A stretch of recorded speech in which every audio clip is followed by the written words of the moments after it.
তো বন্ধুরা, সামনেই ডব্লিউবিপি কনস্টেবলের এক্সাম কিন্তু চলেই আসলো, আর সেই এক্সামকে উদ্দেশ্য করেই আমরা 60 দিনের একটা টার্গেট রেখেছি। এই যে 60 দিনে আমি যে ক্লাসগুলো করাচ্ছি, এগুলো তুমি যদি কন্টিনিউ আমাদের সঙ্গে জুড়ে থেকে করে নিতে পারো, আমি তোমাকে 100% গ্যারান্টি দিচ্ছি তুমি খুব ভালোভাবেই এই এক্সামটা ক্র্যাক করতে পারবে। দেখো, আমরা জিকে, জিআই, ম্যাথ 3টে সাবজেক্টে 75, আর এই 75-এর মধ্যে আমাদের প্রধান টার্গেট আমাদের 60+ নাম্বার, মানে 60+ নাম্বার যে করে হোক আমরা তুলে নেবই। তার জন্য আমাদের যতটা পড়তে আমরা ততটা পড়বো, যতটা খাটনি করতে আমরা করব। দেখো, আমি কিন্তু এখানে জিকে তোমাদের যে ক্লাসগুলো করাচ্ছি, PVRCS এর প্রশ্নের পাশাপাশি আমরা দেখে নিচ্ছি যে টপিকগুলো থেকে পরীক্ষায় প্রশ্ন হয়, সেই টপিকগুলো খুব ভালো করে কিন্তু আমরা পড়ে নিচ্ছি। এবার তোমার কাজ কি, তুমি ভিডিওটা ভালো করে দেখে এখান থেকে মাথায় বুঝে নিবা, বুঝে নেওয়ার পরে পিডিএফগুলো নিয়ে ভালো করে শুধু রিভিশন করবা। এর বাইরে 60 দিনে আমি যা করাবো, এর বাইরে তোমাকে কিছু চিন্তা ভাবনা করতে হবে না। তুমি এইগুলোই বারবার করে এক্সাম না হওয়া পর্যন্ত ক্লাসগুলো কমপ্লিট করে নিয়ে এগুলোই বারবার রিভিশন করবা। দেখো, আজকে আমাদের ডে 3, অর্থাৎ 3য় নাম্বার দিন। এর আগে 2 দিন চলে গেছে, 60টা দিনের টার্গেট, ঠিক আছে। 2 দিনের ক্লাস আমরা কমপ্লিট করে নিয়েছি। আজকে আমরা দেখব কারেন্ট অ্যাফেয়ার্স থেকে স্পোর্টস। দেখো, স্পোর্টসটা আমি একটু বেশিই রেখেছি এই কারণে, কারণ স্পোর্টস থেকে পরীক্ষায় প্রশ্ন হয়ই হয়। এবার সেটা যদি আমরা একটু কি বলবো, আমরা একদম সমস্ত কিছু যদি স্পোর্টস রিলেটেড যাবতীয় প্রশ্ন যা আছে সমস্ত কিছু যদি পড়ে নিতে পারি, তাহলে আমাদের খাতায় 2 নম্বর অটোমেটিক উঠে যাবে। সেই জন্য স্পোর্টসটার উপরে আমি একটু বেশি জোর দিয়েছি, ঠিক আছে। তাহলে স্পোর্টস থেকে আজকেও গুরুত্বপূর্ণ 20টা প্রশ্ন দেখব, ঠিক আছে। জিকে টপিক, দেখো জিকে টপিকের উপরে আজকে রেখেছি অনুচ্ছেদ, বা যাকে আমরা ধারা বলি।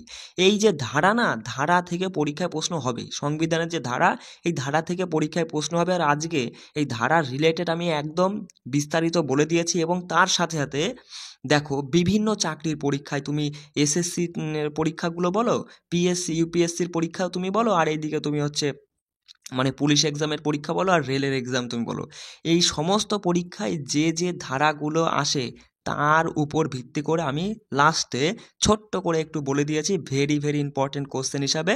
সেইগুলো তুমি পুরো ধারাটা মুখস্থ রাখতে পারো চাই না পারো, লাস্টের পেজটা আমি বলে দেবো, সেটা তুমি অবশ্যই মুখস্থ রাখবে। বুঝতে পারলে? দেখো, আর ম্যাথের থেকে আমরা আজকে দেখব অনুপাত সমানুপাত, ঠিক আছে। এই অনুপাত সমানুপাত থেকেও কিন্তু পরীক্ষায় প্রশ্ন আসে। পার্ট 1টা আজকে দেখে নেব, PVRCS এর প্রশ্নগুলো দেখে নেব। জিআইতে আমরা বর্ণশ্রেণী, PVRCS এর প্রশ্নের পাশাপাশি আমরা যে আরও কি মোস্ট ভেরি ভেরি ইম্পর্টেন্ট টাইপের প্রশ্ন হতে পারে সেগুলো আমরা দেখে নেব। আর চলে আসি জিকেতে তো আমরা প্রত্যেক দিন 5টা করে PVRCS এর প্রশ্ন পড়ছি। আজকেও আমরা কলকাতা পুলিশ কনস্টেবল 2023-এর যে এক্সামটা হয়েছিল সেখান থেকে 5টা প্রশ্ন একটু ডিটেলসে আমরা আলোচনা করে নেব। আর আজকে কিন্তু ডে 3, ভালো করে বোঝো, আজকে ডে 3। আজকে আমাদের রয়েছে ডব্লিউবিপি কনস্টেবলের মোস্ট ইম্পর্টেন্ট একটা মক টেস্ট রয়েছে। এই যে আমি বলেই দিয়েছি 20 দিনে 20টা যে মক টেস্ট আমি দেব, এই 20টা মক টেস্ট কিন্তু সেই লেভেলের তৈরি করা। এই 20টা মক টেস্ট তুমি প্র্যাকটিস করলে পরে 40 নাম্বার এখান থেকে কিন্তু উঠবে। বুঝতে পারলে? সেই জন্যই বলছি, এই যে 20টা মক টেস্ট তুমি প্র্যাকটিস করবা খুব ভালো করে। আর এটা আমি দিয়ে থাকবো আমাদের টেলিগ্রামে যারা যুক্ত আছো তোমাদেরকে দিয়ে থাকবো, ঠিক আছে। আর তোমরা যারা টেলিগ্রামে যুক্ত হতে চাও, আমি একবার ছোট্ট করে বলে দিই, এই যে আমাদের ফোন নাম্বার 6296053459, এই নাম্বারে আমাকে SMS করবা, তাহলে পরে আমি যুক্ত করিয়ে দেবো। 199 টাকা আমি প্রাইস রেখেছি, ঠিক আছে। তো দেখো, কারেন্ট অ্যাফেয়ার্সের স্পোর্টস থেকেও আজকেও আমরা গুরুত্বপূর্ণ 20টা প্রশ্ন আলোচনা করে নেবো, কারণ স্পোর্টস থেকে পরীক্ষায় প্রশ্ন হবেই হবে, ঠিক আছে। সেই জন্য আমরা স্পোর্টসটা একটু ভালো করে আমরা করে নেওয়ার চেষ্টা করছি। দেখো, আজকের প্রথম প্রশ্ন বলছে যে কোন দল সর্বভারতীয় ফুটবল ফেডারেশন অনূর্ধ্ব 17 এলিট যুবলীগ 2023-24 শিরোপা জিতেছে? মাথায় রাখবে ক্লাসিক ফুটবল একাডেমি। কি বললাম? Classic football academy. তোমার এই মাথায় রাখবে যে এই যে এলিট যুবলীগ, এইটা দিয়ে প্রশ্নটা মাথায় রাখবে যে অনূর্ধ্ব 17 elite Jubo League 2023-24 classic football academy জিতেছে। পরের প্রশ্ন দেখো, বলছে যে কে 2023 সালে বার্ষিক হকি ইন্ডিয়ার সেরা মহিলা খেলোয়াড়ের পুরস্কার জিতেছে? তাহলে বার্ষিক হকি ইন্ডিয়ার সেরা মহিলা খেলোয়াড়ের পুরস্কার জিতেছেন সালিমা তেতে। মাথায় রাখবে সালিমা তেতে। আর যদি একই প্রশ্ন যদি বলে পুরুষ খেলোয়াড়ের কথা, বলে যে বার্ষিক হকি ইন্ডিয়া বছরের সেরা পুরুষ খেলোয়াড়ের পুরস্কার জিতেছেন কে, পুরুষ খেলোয়াড়কে, সঠিক উত্তর হয়ে যাবে যে হার্দিক সিং, ঠিক আছে। হার্দিক সিং। দেখো পরের পয়েন্ট মাথায় রাখবে যে major Dhyan Chand lifetime achievement award এবছর পেয়েছে অশোক কুমার। কি বললাম? Major Dhyan Chand lifetime achievement award পেয়েছে অশোক কুমার।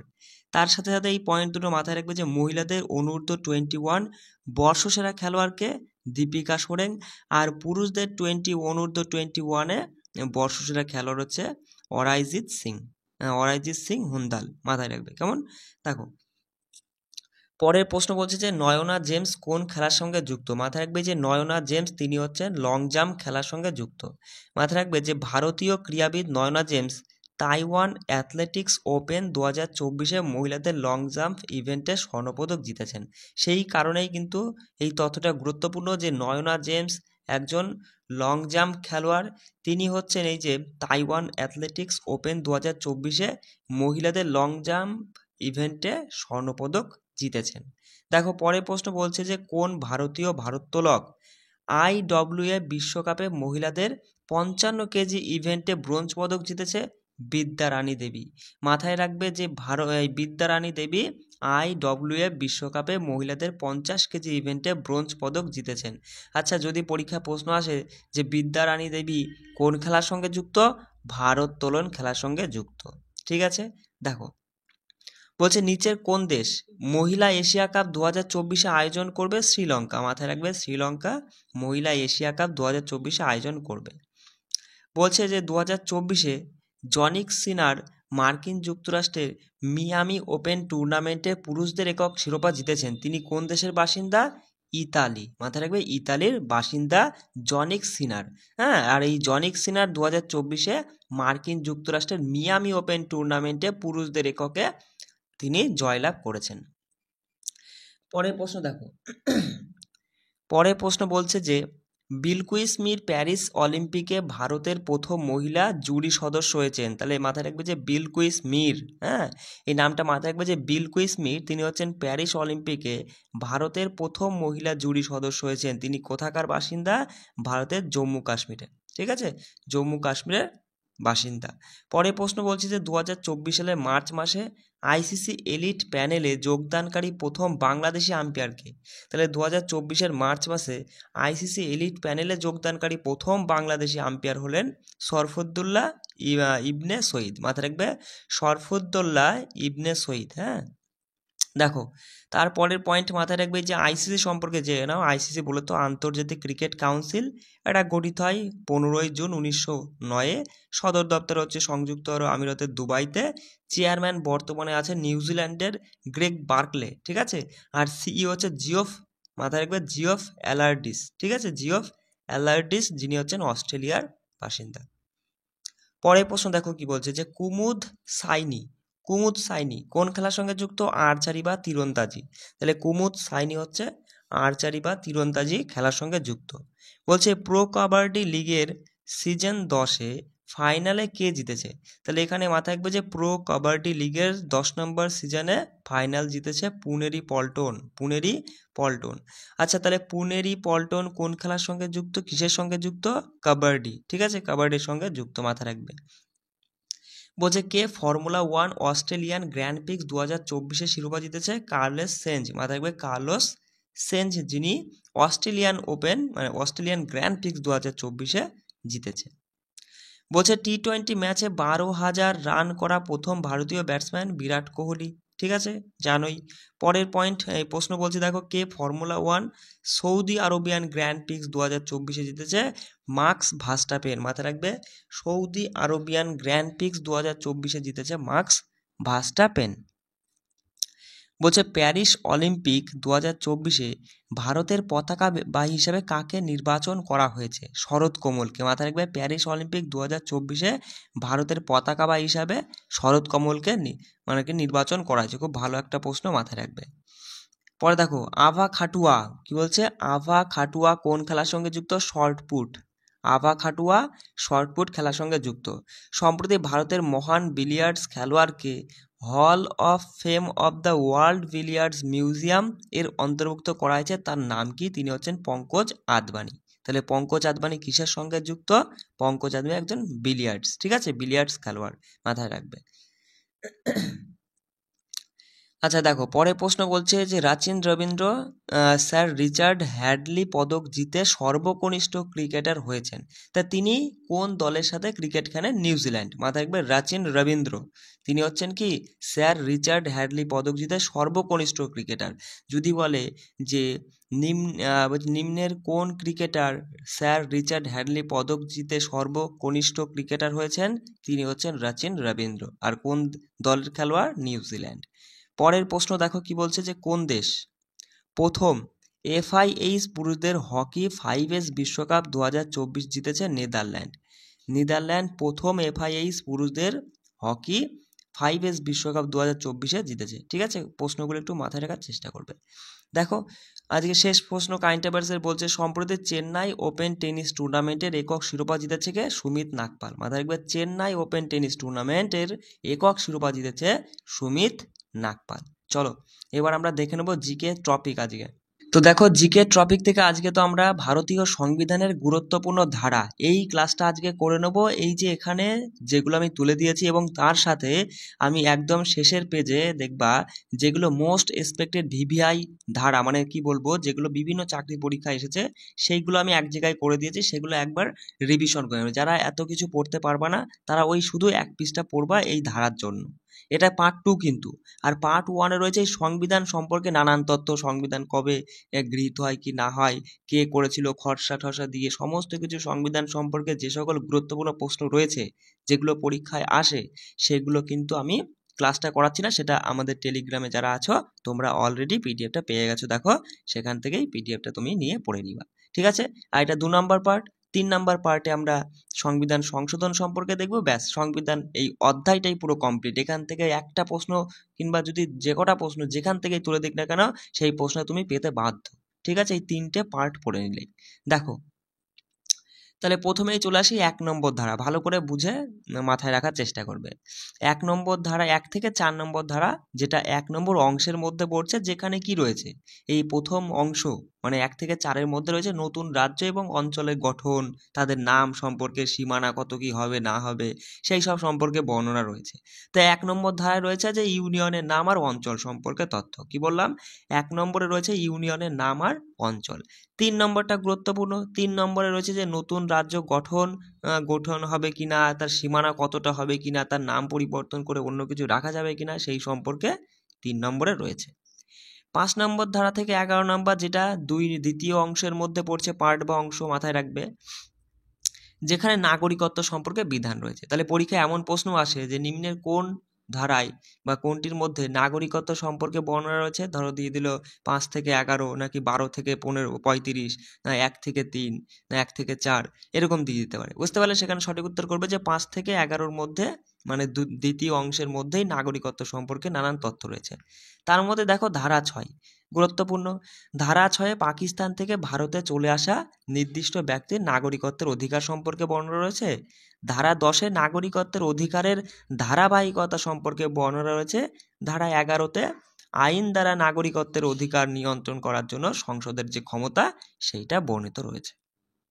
দেখো 12 থেকে 35, যেটা 3 নম্বর পার্ট বা অংশের মধ্যে পড়ছে, যেখানে আমরা দেখে নেব, মাথায় রাখবে যে ধারা 12 এটা হচ্ছে রাষ্ট্রের সংজ্ঞা দেয়। 12 নম্বর ধারা কি দেয়? রাষ্ট্রের সংজ্ঞা দেয়। আচ্ছা দেখো তার মধ্যে এই যে 12 থেকে 35-এর মধ্যে মাথায় রাখবে 12 থেকে 35-এর মধ্যে আবার ভাগ রয়েছে। 14 থেকে 18 এতে বলা হয়েছে সমতার অধিকারের কথা। 14 থেকে 18-এর মধ্যে 14-তে বলছে আইনের চোখে সবাই সমান। 15-তে বলছে জাতি ধর্ম বর্ণর ভিত্তিতে কানো মানুষের মধ্যে ভেদাভেদ করা চলবে না। বোঝা গেল? 16 নাম্বার বলছে সরকারি চাকরির ক্ষেত্রে সবাইকে সমান সুযোগ দিতে হবে। 17-তে অস্পৃশ্যতা বিলোপ আর 18-তে শিরোনাম বিলুপ্তির কথা বলা হয়েছে। এগুলো সবই হচ্ছে সমতার অধিকারের মধ্যে পড়ছে, এটা মাথায় রাখবে। ঠিক আছে, পরীক্ষা আসবে নিম্নের কোন ধারা সমতার অধিকারের মধ্যে পড়ছে না। ধরো অপশনে দিল 14, 16, 17, 19, ঠিক আছে, তখন কিন্তু 19টা সঠিক উত্তর হবে, যে 19 নম্বর ধারা এটা সমতার অধিকারের মধ্যে পড়ে না। দেখো 19 থেকে 22 এটা স্বাধীনতার অধিকারের মধ্যে পড়ছে। তার মধ্যে 19 নং ধারা বলছে যে ভারতের নাগরিকদের 6টি অধিকারের নিশ্চয়তা দেয়। তাহলে ভারতের নাগরিকদের 6টি অধিকারের নিশ্চয়তা দেয় কোন ধারা? 19 নং ধারা। যার মধ্যে বাক স্বাধীনতা, শান্তিভাবে তুমি শান্তিপূর্ণভাবে সমবেত এক জায়গায় জড়ো হতে পারবে, মানে সমবেত হতে পারবে, সমিতি বা ইউনিয়ন গঠন করতে পারবে।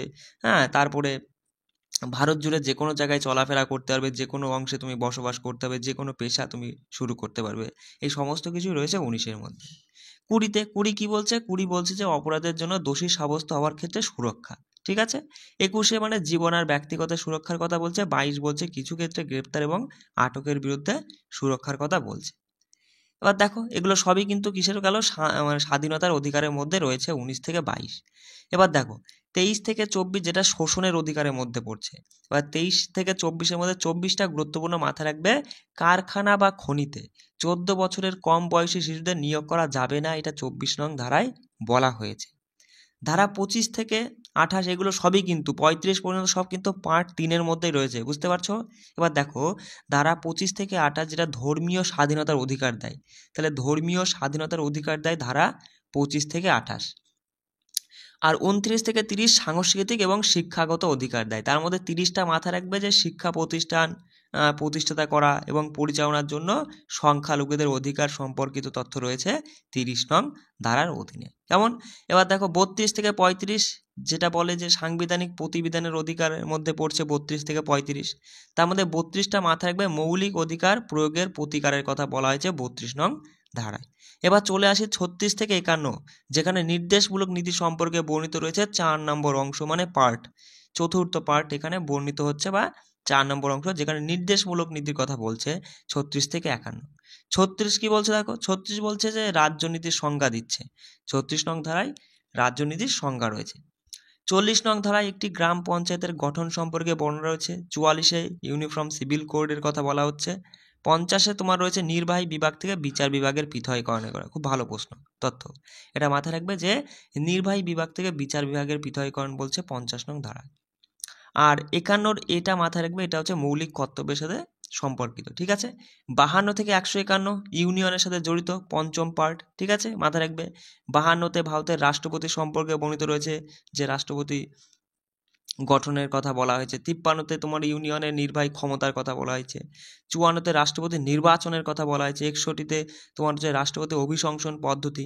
72-এ রাষ্ট্রপতি ক্ষমা করার ক্ষমতা। 80-তে রাজ্যসভা গঠন। 81-তে লোকসভা গঠনের কথা বলা হয়েছে। আমি একটু সহজভাবে বলে যাচ্ছি, মানে একটু তাড়াতাড়ি বলে যাচ্ছি, একটু বুঝে নিবা।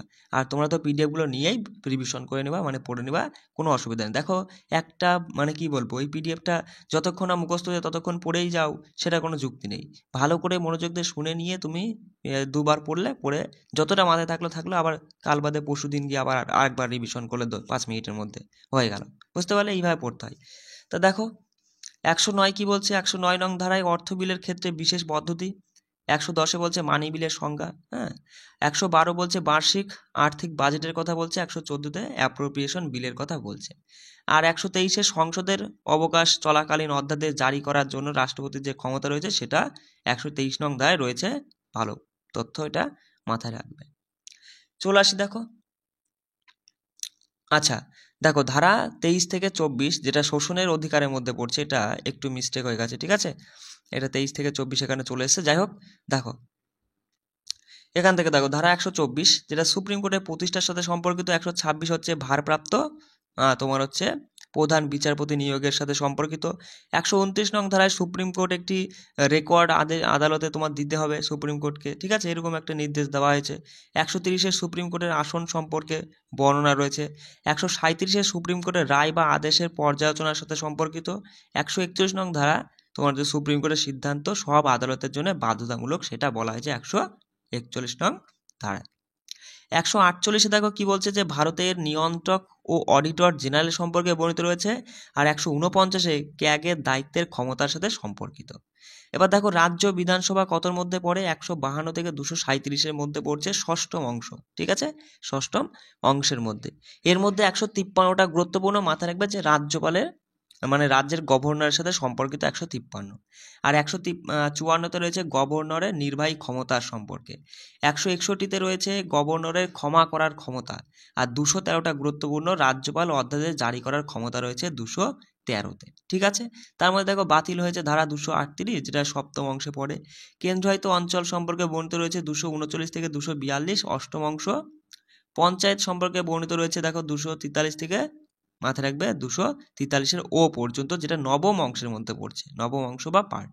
এর মধ্যে মাথায় রাখবে যে 243-এর এ হচ্ছে গ্রাম সভা গঠনের কথা বলছে, আর 243-এর বি হচ্ছে পঞ্চায়েতগুলি গঠনের সাথে সম্পর্কিত। ঠিক আছে, চলে আসি দেখো পৌরসভা ধারা 243-এর পি থেকে 243 এর তোমার জেড জি পর্যন্ত। ঠিক আছে, 9-এর 1 অংশ। এত কিছু তোমার মাথায় রাখতে হবে না, এগুলো একটু দেখে নাও, তাহলেই হবে।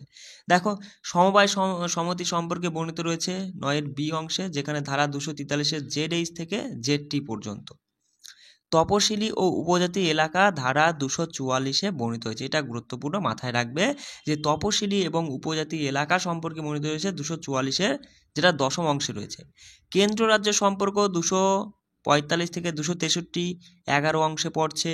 অর্থ সম্পত্তি চুরি এবং মামলা সবই রয়েছে 264 থেকে 300 এ পর্যন্ত, যেটা হচ্ছে 12 অংশের মধ্যে পড়ছে। এর মধ্যে মাথায় রাখবে 280 গুরুত্বপূর্ণ অর্থ কমিশনের সাথে সম্পর্কিত, আর 300 সম্পত্তির অধিকারের সাথে সম্পর্কিত। আগে তো সম্পত্তি অধিকার মৌলিক অধিকার ছিল, এখন 300 এর ধারার মধ্যে রয়েছে। ঠিক আছে, সেখান থেকে বাদ দেওয়া হয়েছে। দেখো তারপরে মাথায় রাখবে যে ভারতের অঞ্চলগুলির মধ্যে ব্যবসা বাণিজ্য এবং মিলন এগুলো সবই রয়েছে 301 থেকে 307-এর মধ্যে। কেন্দ্র এবং রাজ্যের অধীনে পরিষেবা ধারা 308 থেকে 323 14 অংশে। 312টা মাথায় রাখবে যে সর্বভারতীয় পরিষেবা। ঠিক আছে, 320-তে পাবলিক সার্ভিস কমিশনের কার্যাবলী সম্পর্কে বর্ণিত। 323-এর এ প্রশাসনিক ট্রাইব্যুনালের সাথে সম্পর্কিত। এটা গুরুত্বপূর্ণ, মাথায় রাখবে নির্বাচন কমিশন সম্পর্কে বর্ণিত রয়েছে 324 থেকে 29 পঞ্চম অংশ। কত অংশ? এই পঞ্চম বলছি কেন, মানে 15তম অংশ। ঠিক আছে, আর এখান থেকে মাথায় রাখবে 325 নং ধারাটা, যেটা ধর্ম জাতি বর্ণ এবং লিঙ্গের ভিত্তিতে কোনো ব্যক্তিকে একটি বিশেষ ভোটের তালিকায় অন্তর্ভুক্ত করার জন্য বা দাবি করার জন্য অযোগ্য হতে হবে না। এটা 325 নম্বরে কিন্তু বলা হয়েছে, মাথায় রাখবে। দেখো সংখ্যালঘুদের জন্য বিশেষ বিধান বলা হয়েছে 330 থেকে 342 16 অংশে রয়েছে। সরকারি ভাষা যেটা ধারা রয়েছে 343 থেকে 351 17তম অংশে রয়েছে। আর জরুরি অবস্থা, এটা গুরুত্বপূর্ণ, 352 থেকে 360, যেটা 18তম পার্ট বা অংশে রয়েছে। এর মধ্যে মাথায় রাখবে যে 352 নং ধারায় জাতীয় জরুরি অবস্থার কথা বলছে, 356 রাষ্ট্রীয় জরুরি অবস্থার কথা বলছে, 360 হচ্ছে আর্থিক জরুরি অবস্থার কথা বলছে। 361টা মাথায় রাখবে যে রাষ্ট্রপতি এবং গভর্নরের সুরক্ষার কথা বলা হচ্ছে 361, যেটা কিন্তু 19 নম্বর অংশ বা পার্টের মধ্যে পড়ে। চলে আসি দেখো সংবিধানের সংশোধনী ধারা, এটা মাথায় রাখবে সংবিধানের সংশোধনী এগুলো রয়েছে ধারা 368-র মধ্যে, অংশ রয়েছে 20তম অংশের মধ্যে পড়ে এটা। এর মধ্যে মাথায় রাখবে 371-এর এ নাগাল্যান্ড রাজ্যের জন্য বিশেষ বিধান, বিটা মানে সবই 371, বিটা হচ্ছে অসম রাজ্যের জন্য বিধান, সি হচ্ছে মণিপুর রাজ্যের জন্য সাথে সম্পর্কিত, এফ হচ্ছে সিকিম, এইচ হচ্ছে অরুণাচল প্রদেশ, জি হচ্ছে মিজোরাম, আর জে হচ্ছে হায়দ্রাবাদ কর্ণাটক অঞ্চলের জন্য বিশেষ মর্যাদা। এবার এই পুরোটা পড়তে পারলে খুব ভালো হয়। এবার দেখো তারা যদি অনেকে মনে করো যে ধারা তো অত মাথায় রাখা সম্ভব নয়, তাহলে আমি যেগুলো বারবার পরীক্ষা আসে সেগুলো কিছু গুরুত্বপূর্ণ মাথায় রাখবো। তাহলে এই যে একটা পেজ, এই পেজটা তুমি মাথায় রাখবে, এটা কিন্তু বেশ গুরুত্বপূর্ণ। ওটা পড়লেও মাথায় রাখবে, না পড়লেও কিন্তু এটা পড়বে। ঠিক আছে, দেখো 1 নম্বরে ইউনিয়নের নাম এবং অঞ্চল সম্পর্কে বর্ণিত। 3 নাম্বারটা গুরুত্বপূর্ণ, যে নতুন রাজ্য গঠন এবং তার সীমানা পরিবর্তনের সাথে সম্পর্কিত। 8 নাম্বার বলছে যে ভারতের বাইরে বসবাসকারী ভারতীয় বংশোদ্ভূত কিছু ব্যক্তির নাগরিকত্বের অধিকারের বিশদ বিবরণ দেয় 8 নম্বর। 10 নম্বর সংসদ আইন দ্বারা নাগরিকত্বের অধিকার নিয়ন্ত্রণ করবে, এটা বলা হয়েছে 11-তে। 13 বলছে যে মৌলিক অধিকারের সাথে অসামঞ্জস্যপূর্ণ আইনের কথা। 14 নম্বর ধারায় আইনের সামনে সমতা, মানে আইনের চোখে সবাই সমান, সেটা। 15 বলছে যা ধর্ম জাতি বর্ণ এবং লিঙ্গ ভিত্তিতে কোনো ভেদাভেদ চলবে না। 16-তে সরকারি কর্মসংস্থানের ক্ষেত্রে সমান সুযোগের কথা বলছে। ঠিক আছে, তারপরে মাথায় 19টা বাক স্বাধীনতা সম্পর্কিত কিছু অধিকারের সুরক্ষার কথা বলছে। 20-তে অপরাধের জন্য দোষী সাব্যস্ত হওয়ার ক্ষেত্রে সুরক্ষার কথা বলছে। 21-এ জীবন ও ব্যক্তিগত স্বাধীনতা সুরক্ষার কথা বলছে। তারপরে মাথায় 25টা দেখো, 25-এ বিবেক ও ধর্মের স্বাধীনতার কথা বলছে। 32-এ মৌলিক অধিকার প্রয়োগের প্রতিকারের কথা বলছে। ঠিক আছে, 40-এ রয়েছে গ্রাম পঞ্চায়েতের সংগঠন। 44-এ একটি অভিন্ন নাগরিক বিধি আরোপের কথা বলছে। আর 48-এর এটা মাথায় রাখবে, পরিবেশ রক্ষা করা এবং উন্নত করার কথা বলছে 48-এর এ। 50-এ বিচার বিভাগে নির্বাহী মানে বিচার বিভাগকে নির্বাহী বিভাগ থেকে পৃথকীকরণের কথা বলছে। আর 51-এর এটা মৌলিক কর্তব্যের সাথে সম্পর্কিত। 72 ধারাটা রয়েছে রাষ্ট্রপতি ক্ষমা করার ক্ষমতা দেয়, ঠিক আছে। তারপর দেখো 74টাও গুরুত্বপূর্ণ, মাথায় রাখবে 74-এর রাষ্ট্রপতি মানে রাষ্ট্রপতিকে সহায়তা এবং পরামর্শ দেওয়ার জন্য মন্ত্রী পরিষদ গঠন করার কথা বলা হয়েছে। 112তে বার্ষিক আর্থিক বিবৃতির কথা বলছে, এগুলো সবই কিন্তু পরীক্ষায় কোনো না কোনো পরীক্ষায় এসেছে, সেগুলো কিন্তু বেছে বাছাই করা তোলা। 124-এ সুপ্রিম কোর্টের গঠন ও প্রতিষ্ঠা। 148-এ ভারতের নিয়ন্ত্রক ও অডিটর জেনারেল সম্পর্কে বর্ণিত। 150-এ গভর্নর নিয়োগ করা। 165 দেখো বলছে যে রাষ্ট্রের জন্য অ্যাডভোকেট জেনারেল প্রতিষ্ঠিত হবে, সেটা মানে প্রতিষ্ঠা করতে হবে, সেটা বলছে। 166-তে একটি রাষ্ট্রের সরকারি ব্যবসা পরিচালনার সাথে সম্পর্কিত। তারপর দেখো 213 অধ্যাদেশ জারি করার জন্য গভর্নরের ক্ষমতা। 226-এ উচ্চ আদালতে কিছু রিট জারি করার ক্ষমতা দেয়। 239 ধারা কেন্দ্রশাসিত অঞ্চলগুলি পরিচালনা করে। 243-এর বি পঞ্চায়েত গঠন, মাথায় রাখবে। আর কিছু আছে দেখে নাও। 244টা মাথায় রাখবে যে তপশিলি এলাকা এবং উপজাতি এলাকার প্রশাসন সম্পর্কে বর্ণিত। 324টা মাথায় রাখবে যে নির্বাচন কমিশনকে নির্বাচনের তত্ত্বাবধান, নির্দেশনা এবং নিয়ন্ত্রণের দায়িত্ব দেয় তোমার 324 নং ধারার অধীনে। 343-এ মাথায় রাখবে যে 43-এ ইউনিয়নের সরকারি ভাষা ঘোষণা দেয়। 352-তে জরুরি অবস্থা ঘোষণা করার ক্ষমতা রয়েছে। 356-তে রাজ্যগুলিতে সাংবিধানিক যন্ত্রের ব্যর্থতার ক্ষেত্রে বিধানগুলি উল্লেখ করে। আর 360-এ রয়েছে আর্থিক জরুরি অবস্থা, আমরা দেখলাম। 368-তে মাথায় রাখবে যে সংবিধান এবং তার পদ্ধতি সংশোধন করার জন্য সংসদকে ক্ষমতা দেয় 368 নং ধারা। আর 377-এ সমকামিতাকে অপরাধমুক্ত করে, ঠিক আছে। আর 393টা গুরুত্বপূর্ণ, মাথায় রাখবে এটি সংবিধানের সংক্ষিপ্ত শিরোনামের বিশদ বিবরণ দেয়। চলো, এটা তাহলে এইগুলো তো যদি পারো তো একবার দেখে নেবা, ঠিক আছে, মানে একবার রিভিশন করে নেবা। আর হচ্ছে এইটা কিন্তু এইটা কিন্তু মাথায় রাখবে, এই একটা পেজ এটা অবশ্যই মাথায় রাখবে।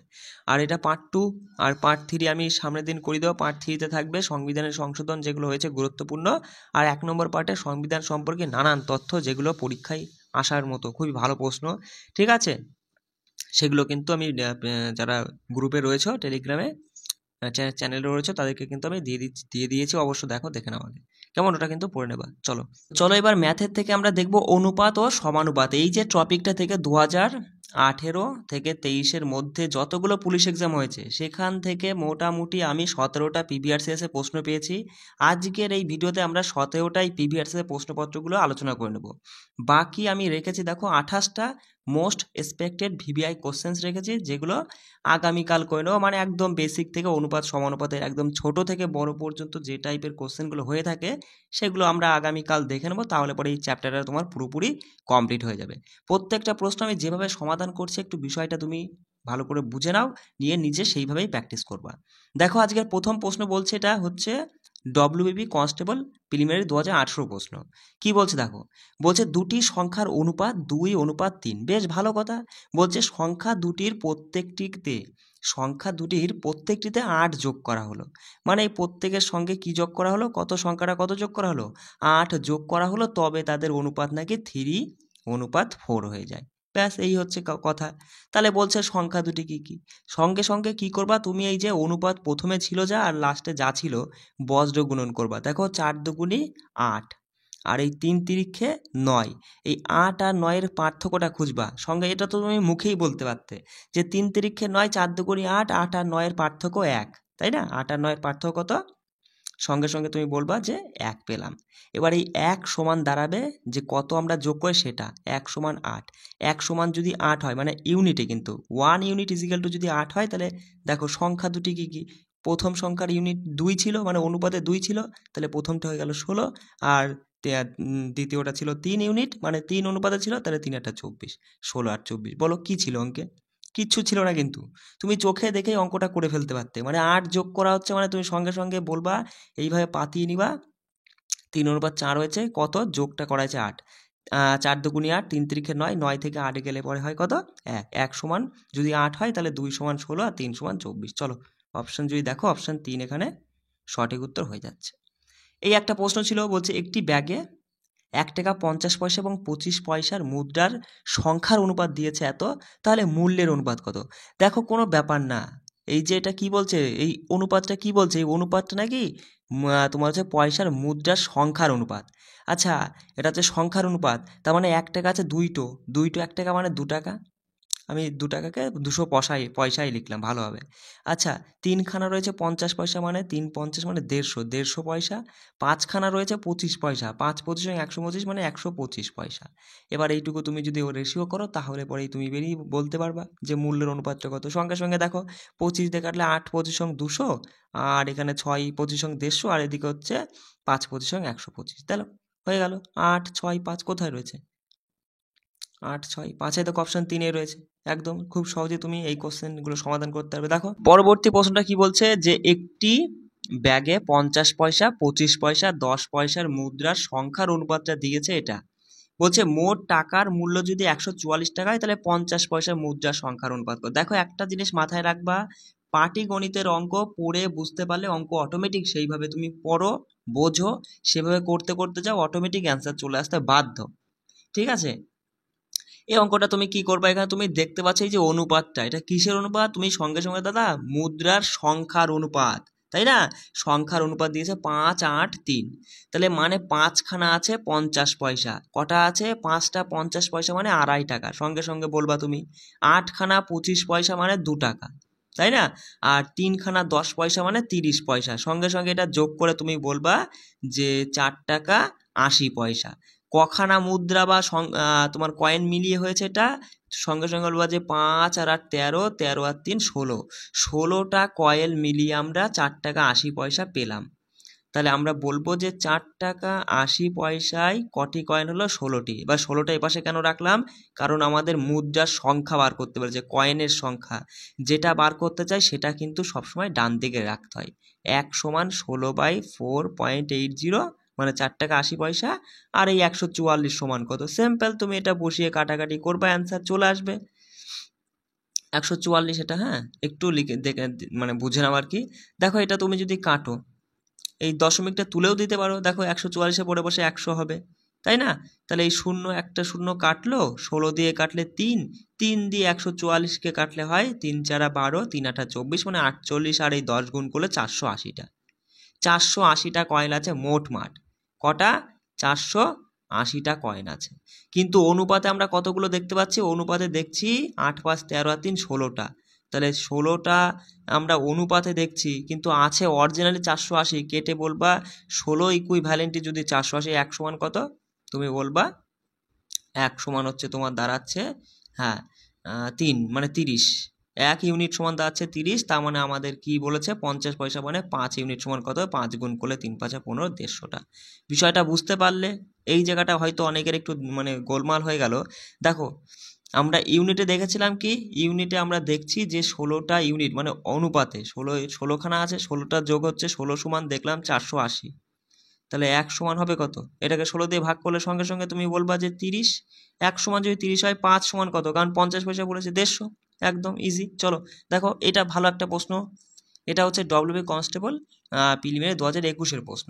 দেখো বলছে যে 710 টাকা এমনভাবে এ বি এবং সির মধ্যে ভাগ করা হয় যাতে এ বি এর থেকে 40 টাকা বেশি পায় এবং সি এর থেকে 30 টাকা বেশি পায়, তাহলে সি কত টাকা পায়? দেখো তাহলে আমরা ধরেই জানি যে এখানে বলছে এ বি থেকে 40 টাকা বেশি পায়, তাহলে বি যে কত পায় সেটা আমরা জানি? আমরা জানি না, আমি ধরলাম বি এক্স টাকা পায়। এবার তাহলে এ কত হবে? বি যদি এক্স টাকা পায়, তাহলে এ পাবে, তুমি বলবা এক্স প্লাস 40 টাকা, মানে বি যা পেয়েছে তার থেকে 40 টাকা এ বেশি পেয়েছে, সেটাই তো হলো। আবার সির ক্ষেত্রে বলছে সি নাকি এর থেকে আবার 30 টাকা বেশি পেয়েছে, তাহলে এর তো এক্স প্লাস 40 ছিল, তাহলে তার থেকে আবার 30 বেশি, তাহলে এক্স প্লাস 40 আর 30 মানে তুমি বলবা এক্স প্লাস 70, আর এই টোটালটাই নাকি ওরা বলছে 710 টাকা। একদম ইজি, সঙ্গে সঙ্গে যোগ করবা, 3 খানা এক্স যোগ করলে 3x, আর 40 আর 70 যোগ করলে 110, 3x প্লাস 110 সমান 710। দেখো তাহলে এখানেই কিন্তু সমাধান। দেখো এটা ওপাশে চলে যাবে, তাহলে হবে কত? 600। 3x সমান যদি 600 হয়, x সমান হচ্ছে 200, আর x সমান যদি 200 হয়, c এর মান কত বলো? c সমান আমরা কত পেয়েছিলাম? x প্লাস 70, তাহলে 200 আর x সমান তো 200, তাহলে 200 আর 70 270। অপশন কই? অপশন 4 আমাদের সঠিক উত্তর। বুঝতে পারলে বিষয়টা? দেখো লিখতে আমার একটু প্রবলেম হচ্ছে, কিন্তু অঙ্ক আমি খুব ভালোভাবে মানে কি বলবো আর মানে ভালোভাবে বোঝানোর চেষ্টা করছি, কিন্তু এই যে মানে প্রবলেম হয়ে যাচ্ছে এই লেখালেখি নিয়ে, বুঝতে পারলে? সেই জন্য তোমাদের কাছে দেখো এই সামান্য মানে কিছু মূল্য আমি নিচ্ছি এই কারণেই, যাতে পরবর্তীকালে যখন আমি আরও মানে প্রিপারেশন করাবো আর কি, তখন যেন তোমাদের ভালোভাবে একটা, আমার ইচ্ছা আছে অনেক দিনকার একটা স্বপ্ন যে তোমাদের একটা ডিজিটাল বোর্ডে আমি পড়াবো, সেই ইচ্ছাটা দেখি কতদিনে স্বপ্নটা পূরণ হয়। যাই হোক, তোমরা সবসময় আমার সাথে আছো, এইভাবেই আমার সঙ্গে থেকো, তাহলে পরে নিশ্চয়ই কোনো না কোনো একদিন আমার এই ইচ্ছাটা পূরণ হবে। আচ্ছা দেখো, এই প্রশ্নটা এসেছিল ডব্লিউবি কনস্টেবল প্রিলিমিনারি 2021-এ, যে দুটি সংখ্যার অনুপাত 5:8, তাদের পার্থক্য যদি 69 হয় তাহলে বড় সংখ্যাটা কত? আচ্ছা, অনুপাতে বলছে যে 5, একটা সংখ্যা 5 আর একটা 8, অনুপাতে তাদের পার্থক্য কত? অনুপাতে তাদের পার্থক্য 3, কিন্তু অরিজিনালি সেটা নাকি 69। তাহলে 3 ইকুই মানে ভ্যালেন্টু বা 3 সমান যদি 69 হয়, 1 সমান তুমি সঙ্গে সঙ্গে বলবা 23, 1 সমান যদি 23 হয়, বড়টা মানে 8, 8 সমান কত? 8 গুণ করলে বলবা 3 8 24 4, 16 আর 4 কত? 18, মানে 184। কোথায় আছে দেখো? এই যে অপশন 3 আমাদের এক্ষেত্রে সঠিক উত্তর হয়ে যাচ্ছে। দেখো, এটা এসেছিল কেপি কনস্টেবল প্রিলিমিনারি 2023-এ প্রশ্ন, একদম ইজি প্রশ্ন চলে এসেছিল যে একটি ভগ্নাংশ নির্ণয় করুন যেখানে 3 আর 4-এর অনুপাত নাকি তোমার হচ্ছে 2:7, মানে 27/64 সমান, অনুপাতের সমান। সঙ্গে সঙ্গে কি করবা, এর সঙ্গে কত গুণ করবা, তুমি দেখবা যে এখানে কোন ভগ্নাংশটা আসবে যার সঙ্গে এই পুরোটা গুণ করে এই যে 27/64 আসে, তুমি সঙ্গে সঙ্গে বলবা 3-এর সাথে 9 গুণ করে 27 হয়, 4-এর সঙ্গে 16 গুণ করলে 64 হয়, মানে 9/16। একদম ইজি। দেখো 9/16 কোথায় রয়েছে? অপশন 3 আমাদের এখানে সঠিক উত্তরটা হয়ে যাচ্ছে আর কি। দেখো এই প্রশ্ন একদম মানে ওইসব পাতিয়ে মাতিয়ে করার কোনো যুক্তি নেই, অনেকে এইভাবে করায় যে বি এভাবে লিখে নাও, সি লিখে নিয়ে যেভাবে আছে এ বি সমান 3 4 গ্যাপ দিয়ে আবার 6 5, এইভাবে করার কোনো যুক্তিই নেই। তুমি শুধু দেখবা যে এ মানে প্রথমটার মান বার করছে, প্রথমগুলো সব গুণ করো, প্রথমগুলো গুণ করবা, যে যত বড়ই হোক না কেন একই নিয়মে চলবে। 3 6 18, মানে এ সমান 18। সি আছে, মানে সি সবার শেষে আছে, তাই শেষে গুলো গুণ, 4 5 20, 18 আর 20 লসাগু করো, এই লসাগু নয় সরি, মানে অনুপাত কাটাকাটি করো, দেখো কত দিয়ে কাটছে, এটা হচ্ছে তোমার 2 দিয়েই যায়, 9 হচ্ছে, আর এদিকে হচ্ছে 10 হচ্ছে, 9 10, অপশন 2 সঠিক উত্তর, তাই না? দেখো বলছে একটি বিদ্যালয়ে ছাত্রছাত্রী ও মানে ছাত্র সংখ্যা এবং ছাত্রী সংখ্যার অনুপাত দিয়েছে, এটা বলছে যদি ছাত্রদের 200 মানে 20%, একটু একটু মনোযোগ সহকারে, হ্যাঁ চলো, ছাত্রদের 20% এবং ছাত্রীদের 30% বৃত্তিধারী হয়, তাহলে শতকরা কত ভাগ শিক্ষার্থী বৃত্তি পায়নি? আমরা অনুপাতে দেখছি ছাত্রছাত্রীর সংখ্যা 3:2। আসলে আমরা যদি একটু বলে নিই যে 300 আর 200, ধরলাম আমরা ছাত্র 300 ছাত্রী 200, ধরতেই পারি এদের অনুপাত তো 3:2 আসছে, অবশ্যই আসছে। এবারে এটা ধরলাম এই জন্যই যে ক্যালকুলেশন করতে আমাদের সুবিধা হবে। দেখো 300 20% মানে কত? সঙ্গে সঙ্গে বলবা 3 2 6 মানে 60, তাহলে 320% মানে 60। এতজন মানে 300 জন ছাত্রের মধ্যে 60 জন আর কি মানে ছেলে আর কি বৃত্তি পেয়েছে, আর 200 জন মেয়ে, এর 30% বৃত্তিধারী হয়েছে, তাহলে 200-র 30% মানে এরও 60 দেখছি, 3 2 6, তাহলে 200-র মধ্যে 60, তাহলে টোটালে তুমি বলছো যে 60 60 120, টোটালে কত? 500 জন ছাত্রছাত্রীর মধ্যে 120 জন বৃত্তিধারী পেয়েছে, তাহলে কতজন পায়নি? 500 জন তো আমরা ছাত্রী দেখেছিলাম 300 আর 200 ধরে, তার মধ্যে 120 জন বৃত্তিধারী হয়েছে, তাহলে পাইনি কত? পাইনি তুমি সঙ্গে সঙ্গে বলবে 380, তাহলে এই 380টাই শতাংশে কত? 500-য় 380 জন পাইনি, তা 80 হবে শতাংশে কত? ব্যাস ঝেপে দাও, দুটো শূন্য বেরিয়ে গেল, 5 দিয়ে 380-কে কাটলে দেখো কত হয়? 5 দিয়ে 380-কে কাটলে হয় 5 একটা 35, আর কত থাকছে? আর হচ্ছে 5 ছক 30, হ্যাঁ 76%। দেখো আছে নাকি অপশানে? হ্যাঁ অপশান 4-এই রয়েছে, সঠিক উত্তর হয়ে গেল। বোঝা গেল বিষয়টা? বুঝতে পারলে? দেখো পরের প্রশ্নটা কি বলছে, বলছে এক্স এর 52% এবং ওয়াই এর 30% এর অনুপাত দিয়েছে 12:5। যদি এক্স ওয়াই থেকে 50 বেশি হয় তাহলে 2x + y এর মান কত? দেখো এখানে এরকম অঙ্ক পড়বে আর অ্যান্সার করবে। এক্স এর 52 এর মানে কি দাদা? গুণ। আর ওয়াই এর 30%, তুমি এটাকে এইভাবে লেখো, এক্স এর 52% বাই, ঠিক আছে, দশমিকে থাকলে এভাবে নিচেও লেখা যায়, আমি তো আগের দিনই বললাম। ওয়াই এর 30% নাকি ওরা বলছে 12, আর এদিকে 5, তাহলে এবার দেখো সমান চিহ্নর ওপরে ওপরে আর নিচে নিচে কাটা যায়, পার্সেন্ট ওপরে ওপরেও কাটা গেল, তাই না, পার্সেন্টেজ গেল। এবার দেখো যদি তুমি এইভাবে নিচে নিচে কাটো, 5 দিয়ে 30-এ কাটলে 6, আর 12 দিয়ে 52-কে কাটা যাচ্ছে না, দেখো 4 দিয়ে কাটলে 3 4 12, আর এদিকে 4 3 52। এক্স এর মান কি পাবে তুমি? এক্স এর মানটা পাবে এই যে দেখবা এক্স এর মান তো অ্যাকচুয়ালি এ পাশে যেটা থাকে সেটা হয়, তাহলে এ পাশে শুধু 3 কি হবে, হবে না, এই নিচের যে যে সংখ্যা থাকে সেটাও কিন্তু ওর সঙ্গে গুণ হয়ে যায়। তার মানে এক্স সমান তুমি এখানে পাবে 3 6 18 পাবে। বুঝতে পারলে বিষয়টা? ওয়াই এর মান আমরা এখানে যেটা থাকে সেটা পাবো, তাই না, কিন্তু এখানে তো 1 রয়েছে, কিছু নেই মানে 1, তাহলে এ পাশে যেটা 13 আছে এই 13টার সঙ্গে গুণ হয়ে তুমি বলবা 13 × 13, মানে এক্স সমান 18 আর ওয়াই সমান 13 পেলাম আমরা। মাথায় রাখবে, এক্স এর মান কি পেলাম 18 আর ওয়াই এর মান সমান 13 পেয়েছি। কিন্তু ওরা বলছে দেখো যদি এক্স ওয়াই থেকে 50 বেশি, এক্স নাকি ওয়াই থেকে 50 বেশি, কিন্তু আমরা দেখছি এই এক্স ওয়াই থেকে 5 বেশি, তাই না, এই 5 সমান ওরা 50 বলছে, তাহলে 1 সমান কত 10, 1 সমান 10 হলে 18 সমান 180 আর 13 সমান 130। তাহলে এবার দেখো সলভ করো, 2x + y মানে 18 দুগুণে 36, 360 আর 130 যোগ করলে হবে 490। দেখো এই যে অপশান 2 রয়েছে, একদম খুব ভালো একটা প্রশ্ন। দেখো পরের প্রশ্নটা বলছে 3টি সংখ্যার যোগফল দিয়েছে ওরা 136, যদি প্রথম আর দ্বিতীয় সংখ্যার অনুপাত এত হয়, দ্বিতীয় আর তৃতীয়টার অনুপাত এত হলে দ্বিতীয় সংখ্যাটি কত? সঙ্গে সঙ্গে তুমি বলবা প্রথম, দ্বিতীয় আর তৃতীয় সংখ্যার অনুপাত আমরা বার করব। প্রথম মানে 3 গুণ 5, 5 দুগুণে 10 হচ্ছে, দ্বিতীয়টা হচ্ছে তোমার হচ্ছে 3 আর 5 গুণ করলে 15, আর তৃতীয়টা হচ্ছে 3 আর তোমার 3 গুণ করে 9। তাহলে প্রথমটা, দ্বিতীয়টা, তৃতীয়টা অনুপাত পেয়ে গেলাম। তাহলে অনুপাতে আছে এরা এইভাবে 10 অনুপাত 15 অনুপাত 9, তাহলে এদের টোটাল যোগ করলে তুমি সঙ্গে সঙ্গে বলবা যে 10 আর 15 25 আর 9 কত 34, 34 সমান ওরা 34 আমরা ইউনিটে পেলাম মানে অনুপাতে পেলাম, কিন্তু অরিজিনালি সংখ্যা তিনটি যোগ করে 136 আসে, মানে সংখ্যা তিনটি যোগফল 136 ওরা তাই বলছে। তাহলে আমরা এখানে বলতেই পারি, 1 মিনিট বুঝে নাও, মানে ঠিক আছে, যে এখানে একটু দেখো কত পেলাম 34 সমান ওরা আসলে বলছে 136। তাহলে 1 সমান কত? 1 সমান দেখো 34 দিয়ে 136 কাটলে কত হয়, 4 4 16 মানে 4 হচ্ছে। 1 সমান যদি 4 হয় মানে দ্বিতীয়টা চেয়েছে না, দ্বিতীয় কত ছিল, দ্বিতীয় দেখো মনে হয় 15 ছিল, 4 15 60 হবে সঠিক উত্তর। অপশান 2 আমাদের সঠিক উত্তর। দেখো বলছে এই দুইটি অনুপাতের মধ্যে কোনটি বৃহত্তম, কোনো ব্যাপার না, 17/18 আছে, আর একটা আছে 10/18 11।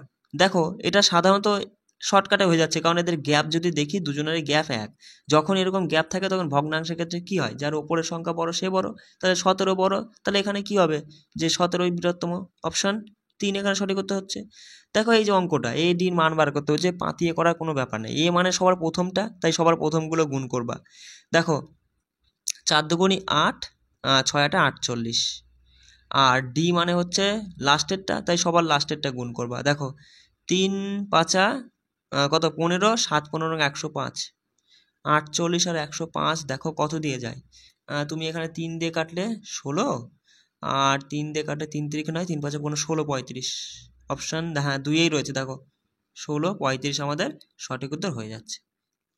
দেখো বলছে 49 ও কোন রাশিটির অনুপাত, 49 ও কোন রাশি, ধরলাম এক্স রাশি, এদের অনুপাত নাকি বলছে সেই রাশি মানে এই এক্সই এবং 81 মানে সেই রাশি হয় 81 অনুপাতে সমান, দুটোই সমান বলছে হলে ওই রাশিটি কত। দেখো এটাকে এইভাবেও লেখা যায়, অনুপাতকে এইভাবে নিচেও মানে ভাগ হিসাবেও লেখা যায়, 49/x সমান, ওপরে তো এক্স থাকছে আর 81, সঙ্গে সঙ্গে বলবা যে x² আর এদিকে ইজিক্যাল টু হবে 49 গুণ 81। আমি একটু মুছে দিলাম, হ্যাঁ কারণ লেখা যাচ্ছে না, x² ইজিক্যাল টু কত ছিল 49 গুণ 81, তাই না। এইদিকে দেখো তাহলে এক্স স্কোয়ার তুলতে গেলে এবার স্কোয়ারটা ওপাশে গিয়ে তুমি রুটও করে দিতে পারো, তাই না, অথবা স্কোয়ার তুলতে গেলে এদিকে তোমার রুট করতে হতো, যাই হোক একই ব্যাপার। তাহলে স্কোয়ারটা এখানে উঠে গেল, তাহলে এক্স সমান থাকছে দেখো 49 মানে 7 বেরোচ্ছে, আর এদিকে 9 বেরোচ্ছে, 63 বেরোচ্ছে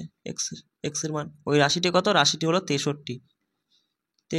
অপশান 2 আমাদের সঠিক উত্তর। চলো দেখো এই প্রশ্নটা বলো। দেখো এ বি এর আয়ের অনুপাত, আয়ের অনুপাত 3:4, আর খরচ মানে ব্যয়ের অনুপাত দিয়েছে 2:3, যদি প্রত্যেকে 200 টাকা সঞ্চয় করে, মানে আয় থেকে ব্যয়, দেখো 3 টাকা ইনকাম করে সেখান থেকে 2 টাকা খরচ করে দেয়, তাহলে তার সঞ্চয় কত, 1 টাকা, আমি টাকাই বলছি, মানে 3 অনুপাত ইনকাম করে সেখান থেকে 2 অনুপাত খরচ করে ফেলে, তাহলে 1 অনুপাত তার সঞ্চয়, কিন্তু সেটা বলছে 1 নয় 200 টাকা। তাহলে 1 অনুপাত যদি 200 হয়, তাহলে এ আর বি এর আয় কত? দেখো আয় মানে কি, কত ইনকাম করেছে, তাহলে 3 দুগুণে 600, একজনের 3 ছিল আর একজনের 4 রয়েছে, মানে 800, 600 800, অপশান একই রয়েছে, ইজি একদম, বুঝতে পারলে?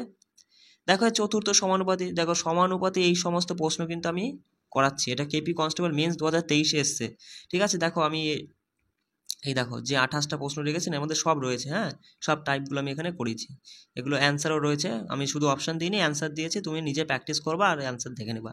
দেখো এগুলো কিন্তু আগামীকাল করিয়ে দেবো, এবং আজকে পিডিএফ তো পেয়েই যাচ্ছ, আজকে নিজেরা প্র্যাকটিস করো যতগুলো পারো, আর সবগুলো পারলে খুব ভালো, ঠিক আছে? দেখো যে একটা জিনিস মাথায় রাখবে, দেখো বেশি হার্ড লেভেলের আমাদের যাওয়ার কোনো যুক্তি নেই, আমরা যে এক্সামের জন্য প্রিপারেশন নেব সেই এক্সামের লেভেলটা যতদূর, সেই ততদূর পর্যন্ত আমরা খাটবো। ওই যদি আমরা এখন যদি রেলওয়ে মানে কি বলবো, মানে কলকাতা পুলিশ কনস্টেবলের পরীক্ষার জন্য তুমি যদি রেলের এনটিপিসির কোশ্চেন সলভ করো, তাহলে সেটা তো পাগলামোর মতো কাজ না, যেটার আমরা প্রিপারেশন নিচ্ছি তার লেভেল অনুযায়ী আমরা পড়বো, যাতে খুব সহজেই আমরা পাস করে যেতে পারি, বুঝতে পারলে? মানে আমাদের টার্গেট রাখতে হবে একটাই, যে যাই হোক যত কিছু যাই ভেবেই পড়ি না কেন আমরা 75-এর মধ্যে 60টা নাম্বার তুলবই, তার জন্য আমার সঙ্গে জুড়ে থাকবা। দেখো তাহলে এখানে মাথায় রাখবা, চতুর্থ সমানুপাতি বার করতে গেলে মাথায় রাখবে একটা জিনিস, যে বিসি বাই এ, বিসি দেখো এটা এ বি সি এইভাবে ধরবা, ঠিক আছে?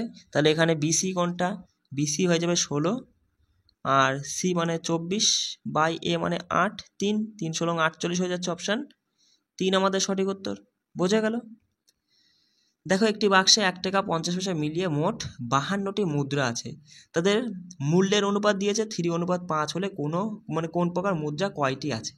দেখো সিম্পল, মানে এখানে তুমি একটা নিজের বুদ্ধি দিয়েও কিন্তু এইসব প্রশ্ন সমাধান করতে পারবে, ডব্লিউবি লেডি কনস্টেবল প্রিলিমিনারি 2023-এর প্রশ্ন বলছে, মানে কোন প্রকার মুদ্রা কয়টি আছে, আর যে টাকা আছে না সেই দুজনের, মানে 1 টাকার কয়েল আর 50 পয়সা কয়েলের টাকার অনুপাত দিয়েছে 3:5, আর মুদ্রা সংখ্যা দিয়ে দিয়েছে এখানে যে কয়টি সংখ্যা। দেখো তুমি যদি এখানে দেখো 52টা কয়েন হচ্ছে, অবশ্যই এবার দেখো এগুলো কিন্তু দেখতে কিন্তু তোমার বেশি সময় লাগবে না, আমি মানে বলে দিচ্ছি যে তুমি অঙ্ক না করে কিভাবে, অপশান কিন্তু পরীক্ষার সময় থাকে, এবার সেইটাকে তুমি মানে ফায়দা কিভাবে তুলবে সেই অপশানের, সেইটা আমি তোমাকে দেখিয়ে দিচ্ছি। দেখো তুমি এখানে সঙ্গে সঙ্গে দেখছো যে 12খানা 1 টাকা মানে 12 টাকা, আর এইদিকে 40খানা 50 পয়সা মানে 20 টাকা, তাহলে 12 আর 20-র অনুপাত এই 2 টাকার, মানে 1 টাকা আর 50 পয়সা এই কয়েনের অনুপাত কিন্তু, মূল্যের অনুপাত কিন্তু কখনোই 3:5 হচ্ছে? অবশ্যই হচ্ছে, অবশ্যই হচ্ছে, দেখো না এখানে হয়ে যাচ্ছে তো, তাহলে 3 দিয়ে দেখো এখানে কত দিয়ে কাটবা, এখানে যদি তুমি 4 দিয়ে কাটো, হ্যাঁ 4 দিয়ে কাটলে 3 4 12, 4 5 20, এটাই তো উত্তর হয়ে গেল বস। কি দেখলাম আমরা, হ্যাঁ এটাই উত্তর হয়ে যাচ্ছে, প্রথমটাই উত্তর, ঠিক আছে? পরেরটা তুমি যদি দেখো, 24 টাকা 1 টাকার কয়েন, আর 28খানা 50 পয়সা মানে তোমার 14 টাকা, এদের অনুপাত কোনোদিন 3:5 হবে না, হবে না। এটার অনুপাত হবে 16 আর এদিকে 26 মানে 13, তাই না? তাহলে কোনোদিন 3:5 হবে না, এটাও হবে না, অপশান 1-এরটাই আমাদের সঠিক উত্তর। এটাও কিন্তু তুমি করতে পারো, অঙ্ক না করেই অপশানগুলো কাজে লাগিয়ে সমাধান করতে পারো, ঠিক আছে? দেখো এটা আর একটা প্রশ্ন, এটা একই, মানে ডব্লিউবি লেডি কনস্টেবল, শুধু মেন্সে এসেছিল এই প্রশ্নটা, সিম্পল কিভাবে করবা দেখো, 3x - 3y, এই 4x - 3y বাই দিবা 2x + 3y, বস যদি কোনো জায়গায় একটু বলতে ভুল করে ফেলি না, একটু কিন্তু ম্যানেজ করে নিও, হ্যাঁ ঠিক আছে? লিখছি ঠিকই, হয়তো মাঝে মাঝে 2-1টা শব্দ ভুল বলে ফেলছি। দেখো এবার তুমি বজ্র গুণন করবা, দেখো বজ্র গুণন করলে 3 4 12x, সিম্পল এইভাবেই করো, ঠিক আছে? বেশি শর্টকাটে যাওয়ার যুক্তি নেই, আমাদের দরকার চাকরিটা, ঠিক আছে? বেশি শর্টকাট করতে গেলে না মাথায় কিছু থাকবে না। এখানে 9y আর সমান সমান 2x প্লাস, তুমি করতে গেলে না খুব তাড়াতাড়ি করতে পারবে, আমি কিন্তু মানে অসুবিধা হচ্ছে লিখতে, তাই দেখো 12খানা x থেকে 2xটা এই পাশে আসলে বিয়োগ হয়ে যাবে, মানে 10x থাকবে, 10x সমান 9 ও পাশে যোগ হয়ে যাবে, 9 আর 3 12y হয়ে যাবে, 12y, তাই না? তাহলে এবার দেখো এটা যদি তুমি কাটো একটু, এখানে 5 এই পাশে 6, তাহলে x অনুপাত 6, এই y সমান হয়ে যাবে, ও পাশে যেটা থাকবে সেটা আগে হবে, 6:5। কি বললাম বুঝতে পারলে? দেখো ছিল কত, 5x সমান 6y ছিল, তাই তো? এবার দেখো 5টা তো এপাশে রয়েছে, এপাশে থাকলো, অনুপাত চিহ্ন দিলা, 6টা এবার এপাশে নিয়ে আসলা, সমান সমান হবে, ও পাশে যেটা থাকবে সেইটা আগে হবে, y অনুপাত এক্স, ঠিক আছে। তাহলে এখানে দেখো এটা কি বেরোলো, ওয়াই অনুপাত এক্স এর মান বেরোলো 5:6, কিন্তু আমাদের বলেছে এক্স অনুপাত ওয়াই এর মান বার করতে, মানে এটাই উল্টোটা হবে, 6:5 হবে। এই দিক থেকে তুমি যদি ধরো, আমি বার করলাম হয়তো উল্টো হবে, কিন্তু বিষয়টা একই, বোঝা গেল? হ্যাঁ, তাহলে আমাদের এই যে অনুপাত সমানুপাতের প্রিভিয়াসের প্রশ্নগুলো হয়ে গেল। আর এই প্রশ্নগুলো যারা টেলিগ্রামে আছো অবশ্যই পিডিএফ পেয়ে যাচ্ছ, সমাধান চটপট করে ফেলবা, ঠিক আছে, যে কটা পারবা। আর আমি একটা এই দেখো এর মধ্যে একটা এই যে কম্পোনেন্ট ও ডিভিডেন্ড, যাকে যৌগিক ও বিভাজন প্রক্রিয়া, এই প্রক্রিয়াটা আমি শিখিয়ে দেবো, তাহলে পরে এই অঙ্কগুলো কয়েক মুহূর্তের মধ্যে করে ফেলতে পারবা। চলো এবার আমরা কি দেখবো, জিআই, হ্যাঁ জিআই দেখবো, চলো।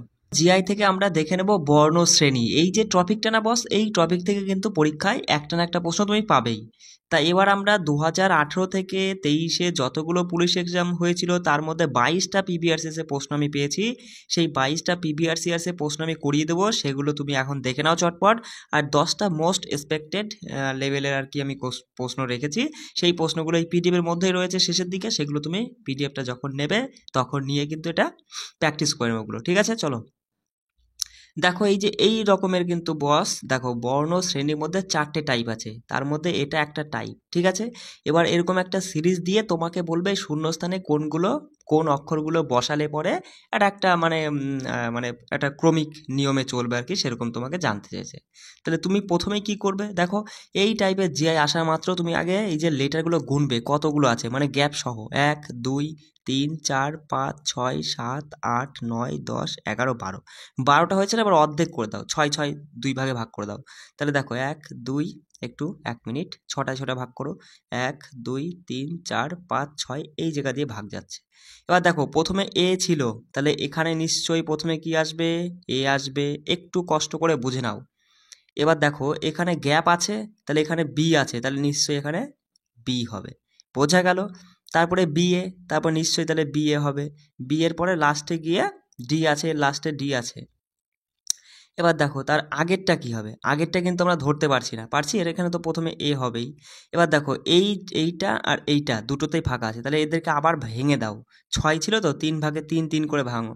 তাহলে এবার তুমি বুঝতে পারছো যে কি হচ্ছে, এ বিবি এ বিবি এ বিবি এ বিবি, তাহলে আমরা কি পেলাম, বি পেয়েছি, বি পেয়েছি, এ পেয়েছি, তাই না? আর হচ্ছে কি পেলাম, বি পেলাম, বি পেলাম। কটা গ্যাপ ছিল, 5টাই তো, হ্যাঁ। তাহলে দেখো বিবি এ বিবি কোনটাই আছে, অপশান 2, দেখো আমাদের সঠিক উত্তর হয়ে যাচ্ছে। বুঝতে পারলে একটু কষ্ট করে বুঝতে হবে তোমাকে। এই প্রশ্নটা দেখো, এটা কিন্তু বর্ণ সিরিজের আর একটা টাইপ, এই প্রশ্নটা ডব্লিউবি কনস্টেবল প্রিলিমস 2018-র প্রশ্ন। দেখো খুব সহজেই তুমি কিভাবে এই বর্ণ শ্রেণীর জিআইগুলো সমাধান করবে। দেখো এই যে নাম্বার সিরিজ আমরা আগের দিন করেছিলাম, ওই নাম্বার সিরিজ আর এই যে বর্ণ সিরিজ মানে অ্যালফাবেটিক্যাল সিরিজ, এগুলো কিন্তু সেই একই রকম, ওখানে শুধু সংখ্যা ছিল আর এখানে রয়েছে লেটার। এবার দেখো আমি বলেছিলাম কি, যাই হোক না কেন আগে গ্যাপ খুঁজে বার করবা। দেখো জি আর এইচে তুমি যদি গ্যাপ খুঁজে বার করো, পার্থক্য কিন্তু শূন্য, কারণ জির পরেই তো এইচ। জে আর এল এর তুমি যদি গ্যাপটা খুঁজতে চাও, তাহলে জের পরে তুমি বলবা শুধু কেটা বাদ গিয়েছে, মানে একটা লেটার বাদ গিয়েই এল চলে এসেছে, তাই না? এখানে এন আর কিউ এর পার্থক্য তুমি দেখো, এন এর পরে কি হয়, ও আর পি, তারপরে কিউ আসছে, মানে দুটো লেটার বাদ গেছে। এখানেও ঠিক একই রকম 3টে লেটার বাদ গেছে, এখানেও তোমার গ্যাপটা কত, 4-এর গ্যাপ। তাহলে এইখানে এই জিজ্ঞাসার জায়গায় যে দুটো লেটার হবে তাদের মধ্যেকার গ্যাপ হবে 5-এর গ্যাপ। এবার তুমি যদি একটু দেখো, দেখো এগুলো কি বলতো, অনেকে কি করে এই যে লেটারগুলোর সংখ্যা মানে নাম্বার মাথায় রাখে, যে এ সমান হচ্ছে 1, বি সমান 2। এবার দেখো এগুলো তুমি মাথায় রাখতে পারলে বেশ ভালো কথা, তাহলে আরও ভালোভাবে তুমি বিষয়টা বুঝে করতে পারবে। কিন্তু এগুলো যদি তোমার মাথায় না থাকে, এখন এই মুখস্থ করে করাটা কিন্তু তোমার মানে কি বলবো, ওটা না করাই ভালো, ওর থেকে তুমি এমনি সিম্পলভাবে করতে পারবা। যেমন দেখো ইর পর আর এল এর মধ্যে পার্থক্য কত, তুমি ইর পরে শুধু লেটারগুলো পড়তে পারলেই হবে। ইর পরে কি হয়, F G H I J, তারপরে কে হবে গিয়ে তারপরে এল আসবে, মানে 6-এর পার্থক্য হয়ে যাচ্ছে। কিন্তু আমাদের সেটা তো হবে না, আমাদের পার্থক্য হতে হবে 5-এর, আমরা দেখলাম। তাহলে এখানে কিন্তু আর তোমাকে গুনতে হবে না, তুমি দেখছো ই ছিল, এবার এখানে এফ থেকে এল, মানে এখানে 5 হবে, অপশান 2 আমাদের সঠিক উত্তর হয়ে যাচ্ছে। হ্যাঁ, বুঝতে পারলে? দেখো প্রথম প্রশ্নটার মতো কি করবা, সঙ্গে সঙ্গে এদের কতগুলো লেটার আছে সেগুলো গুনবে, 3টে 4টে 5টা 6টা 7টা 8টা 9টা 10টা 11টা 12টা 13 14 15টা। 15টা মানে আমরা কি করব দাদা, আমরা এখানে ভাগ করে নেব দেখো সমান ভাগে ভাগ করে নিবা। তাহলে তুমি এখানে কি করবা, 5টা করে ভাগ করো। 1 2 3 4 5, দেখো এই বরাবর আমি একটা দাগ দিলাম। 1 2 3 4 5 এই বরাবর হবে, একটু কষ্ট করে বুঝে নাও। ঠিক আছে, তাহলে এ বি ড্যাশ, দেখো প্রথমে এ, এবার রয়েছে ড্যাশ, এখানে বি সি রয়েছে। তার মানে এগুলো ওলট পালট করে আসছে। তাহলে তুমি যদি এখানে একটু লক্ষ্য করো, এ বি, যদি আমি এখানে দেখো এখানে এ বি, আর এখানে এ ড্যাশ এ, এখানে আবার বি সি ড্যাশ। ঠিক আছে, তুমি যদি এখানে দেখো অপশানগুলোর দিকে এবার আমাদের লক্ষ্য করতে হবে। দেখো সি সি সি বি, মানে এখান থেকে তোমাকে ধরে নিতে হবে যে 3টে সি দিয়ে শুরু হয়েছে, মানে সবার প্রথমে সি হবে। এই চালাকি বুদ্ধিগুলো কিন্তু তোমাকে রাখতে হবে। এই 4টে অপশান দিয়ে মানে দেখে তোমার মাথায় আসলো যে 3টে সি দিয়ে শুরু, মানে সিটা আগে আসবে। এই বিষয়টা কিন্তু তোমাকে মাথায় রাখতে হবে। ঠিক আছে, অপশানগুলো দেওয়াই তো ওই জন্য, মানে আমাদের কি করব, মানে আমাদের ব্রেনটাকে ঠিকমতো কাজে রাখবো। দেখো 3 4 5 মানে এই বরাবর দাগ, 2 3 4 5 মানে এই বরাবর দাগ ছিল। তাহলে এখানে যদি সি হয়, দেখো এ বি সি, বি সি হচ্ছে। আচ্ছা এ, তাহলে যদি আমি করি যে এ বি সি তারপরে বি সি, আচ্ছা তাহলে এখানে কি বসতে পারে, দেখো A B A B C হবে, নাকি এ, দেখো এটা হবে, নাকি অপশনগুলো দেখতে পেলে একটু ভালো হতো। আচ্ছা দেখো এটাও যদি আমরা A C A B A করি, আর এটাও যদি আমরা বি সি, এখানে যদি আমরা বি বসাই, তাহলে কি হয় দেখো, এ B C B C A, C A B A B C, আবার বি সি এ। মানে বিষয়টা বুঝতে পারলে এটা কিন্তু একটা নির্দিষ্ট ক্রমিক হচ্ছে। মানে আমি ভালো করে তোমাকে লিখতে পারছি না, এই কারণেই তুমি একটু কষ্ট করে লিখে নিজে খাতায় করো, দেখো তাহলে বিষয়টা বুঝতে পারবে। তাহলে এখানে সি সি এ বি হয়ে যাচ্ছে আমাদের সঠিক উত্তর। দেখো সি সি এ বি কোথায় রয়েছে, তুমি যদি একটু লক্ষ্য করো, C C A B option 3-এ রয়েছে। কিন্তু দেখো আমরা কিন্তু মানে কি বলবো, মানে অপশানগুলো ভালো করে দেখতে পারলে কিন্তু আরও সহজে আমি বিষয়টা বুঝিয়ে দিতে পারতাম। দেখো সেম সেম টাইপের, দেখো কি করবে, এম আর এন তারপরে ও পর পর চলছে, আবার এল চলে আসলো, আর চলে আসলো। মানে বিষয়টা কি, যখনই দেখবে এরকম চলে এসছে যে প্রথম দুটো সেম পরেগুলো আলাদা, তখন তুমি এক ঘর পেরিয়ে যাও। দেখো এম এর পরে এন বাদ দিয়ে ও, ওর পরে কি হয়, তোমার হচ্ছে পি বাদ দিয়ে আবার কিউ বাদ দিয়ে আর, মানে 2 ঘর বাদ গিয়েছে। তাহলে এখানে দেখো 3 ঘর যাবে, তাই না? তাহলে আর এর পরে দেখো ঠিক একই রকম, আর এর পরে 3 ঘর বাদ যাচ্ছে। আর এর পরে কি হয়, এস টি ইউ, তারপরে ভি আসে, মানে 3 ঘর বাদ। তাহলে এখানে এক্ষেত্রে ওপরেরটা এটাই তো বেরোলো না, এখানে দেখতে হবে N R L, L R I, I R এর সঙ্গে পার্থক্য। দেখো আই আর এল এর মধ্যে পার্থক্য কত, আই এর পরে জে কে তারপর এল মানে 2, এল এর পরে এম এন মানে 1, -1 -2, এটা -3 হবে। তাহলে দেখো আই এর 3 ঘর আগে কি হয়, তুমি সঙ্গে সঙ্গে বলবে ই হয় দাদা, তাই না? ই এর পরেই তো 3 ঘর যোগ করলে এফ জি এইচ আই চলে আসছে, তাই না? তাহলে এখানে আমাদের ই হয়ে যাচ্ছে সঠিক উত্তর, অপশন 2। বুঝতে পারছো তো, একদম ইজি কিন্তু, শুধু একটু ভালো করে তুমি বুঝে নিয়ে করতে পারলেই হয়ে যাবে। দেখো এক্ষেত্রে তুমি কি করবা, সঙ্গে সঙ্গে গ্যাপ খুঁজে বার করবো। আমি তো বলেই দিয়েছি যে নাম্বার সিরিজ আর বর্ণ সিরিজ একই রকম, যে আগে গ্যাপ খুঁজে বার করবো। দেখো এ আর আই এর মধ্যে পার্থক্য কত, তুমি সঙ্গে সঙ্গে গুনতে শুরু করে দাও। এর পরে দেখো বি হাতের কর গুনবে, B C D E F G H I, মানে 7 ঘরের গ্যাপ। তারপরে তোমার হচ্ছে তাহলে পি, আই থেকে P, Q R S T U V P চলে আসছে, মানে 6-এর গ্যাপ। তাহলে 7 6 আর তোমাকে গুনতে হবে না, এটা 5-এর গ্যাপ, এটা নিশ্চয়ই 4-এর গ্যাপ নাকি, আর এটা 3-এর গ্যাপ। দেখো এরপরে 3 ঘর গেলে তারপরে ই আসে, তাহলে এখানে 2-এর গ্যাপ হবে, ইর পরে 2 ঘর কি হবে, এফ জি, তারপরে আসছে এইচ, এইচ আমাদের উত্তর হয়ে যাচ্ছে অপশান 1। বিষয়টা বুঝতে পারলে? দেখো এটা করো, এটা হচ্ছে ডব্লিউবি কনস্টেবল প্রিলিমিনারি 2021-এর প্রশ্ন। দেখো এই মানে লেটারগুলো খুব কাছাকাছি তো, মানে আমার না লিখতে একটু অসুবিধা হচ্ছে। আমি ভাবছি না হলে তোমাদের খাতা পেনের সাহায্যে আমি বুঝিয়ে দেবো। তাছাড়া তো আমার কোনো উপায় নেই, কারণ আমার তো সেরকম ভালো কোনো স্মার্ট বোর্ডও নেই, যা বা ডিজিটাল কোনো বোর্ডও নেই, যেটা আমার ইচ্ছা ছিল। যাই হোক পরবর্তীকালে যখন পারবো একটা নিয়ে নেওয়ার চেষ্টা করব, তারপরে তোমাদের আরও ভালো করে বিষয়গুলো বুঝিয়ে দেওয়ার চেষ্টা করব। একটু কষ্ট করে বোঝো। দেখো তুমি এখানে দেখতে পাচ্ছ বি ডি এফ, এই নজরগুলো একটু দিয়ে নেবে প্রথমেই, সঙ্গে সঙ্গে লেটারগুলোর প্রথম অক্ষরগুলোর একটু নজর দাও। বির পরে দেখো সি বাদ দিয়ে ডি আসলো, ই বাদ দিয়ে এফ, তাহলে ইর এফ এর পরে কি হবে, তুমি সঙ্গে সঙ্গে বলবা এফ এর পরে জি বাদ দিয়ে, মানে এক ঘর বাদ দিয়ে তোমার হচ্ছে এইচ আসবে। এইচ তুমি যদি দেখো, দেখো এইচ একটা রয়েছে, দেখো 4টে অপশনের মধ্যে কিন্তু 1 আর মানে 3-এ রয়েছে এইচ। এবার দেখো 2 নম্বরটা আমরা দেখব না, কারণ 2 নম্বরে সেম রয়েছে, তাহলে লাস্টেরটা দেখব, টি আর কিউ এর মধ্যে। দেখো লাস্টেরটা কি বলছে, দেখো এদিক থেকে মাইনাস হচ্ছে যখন এই দিক থেকে গুনবা, ভি ডব্লু এক্স মানে পরপরই, তাহলে ভি এর আগে কি হয় তুমি বলবা ইউ হয়, তাহলে এইচ আর লাস্টে ইউ রয়েছে কার, 1 মিনিট। দেখো অপশন 3, বুঝতে পারলে এইভাবে নিজেকে ধরে নিতে হবে, অপশনগুলোকে কাজে লাগাতে হবে। দেখো এই প্রশ্নটা হচ্ছে ডব্লিউবি কনস্টেবল প্রিলিমিনারি 2021 প্রশ্ন। সঙ্গে সঙ্গে তুমি কি করবা, সঙ্গে সঙ্গে এটাকে ভাগ করে নেবা। দেখো 1 2 3 4 5 6 7 8 9 10 11 12 13 14 15 16 17 18 19 20টা, 20টা মানে 10টা 10টা ভাগ করে নাও।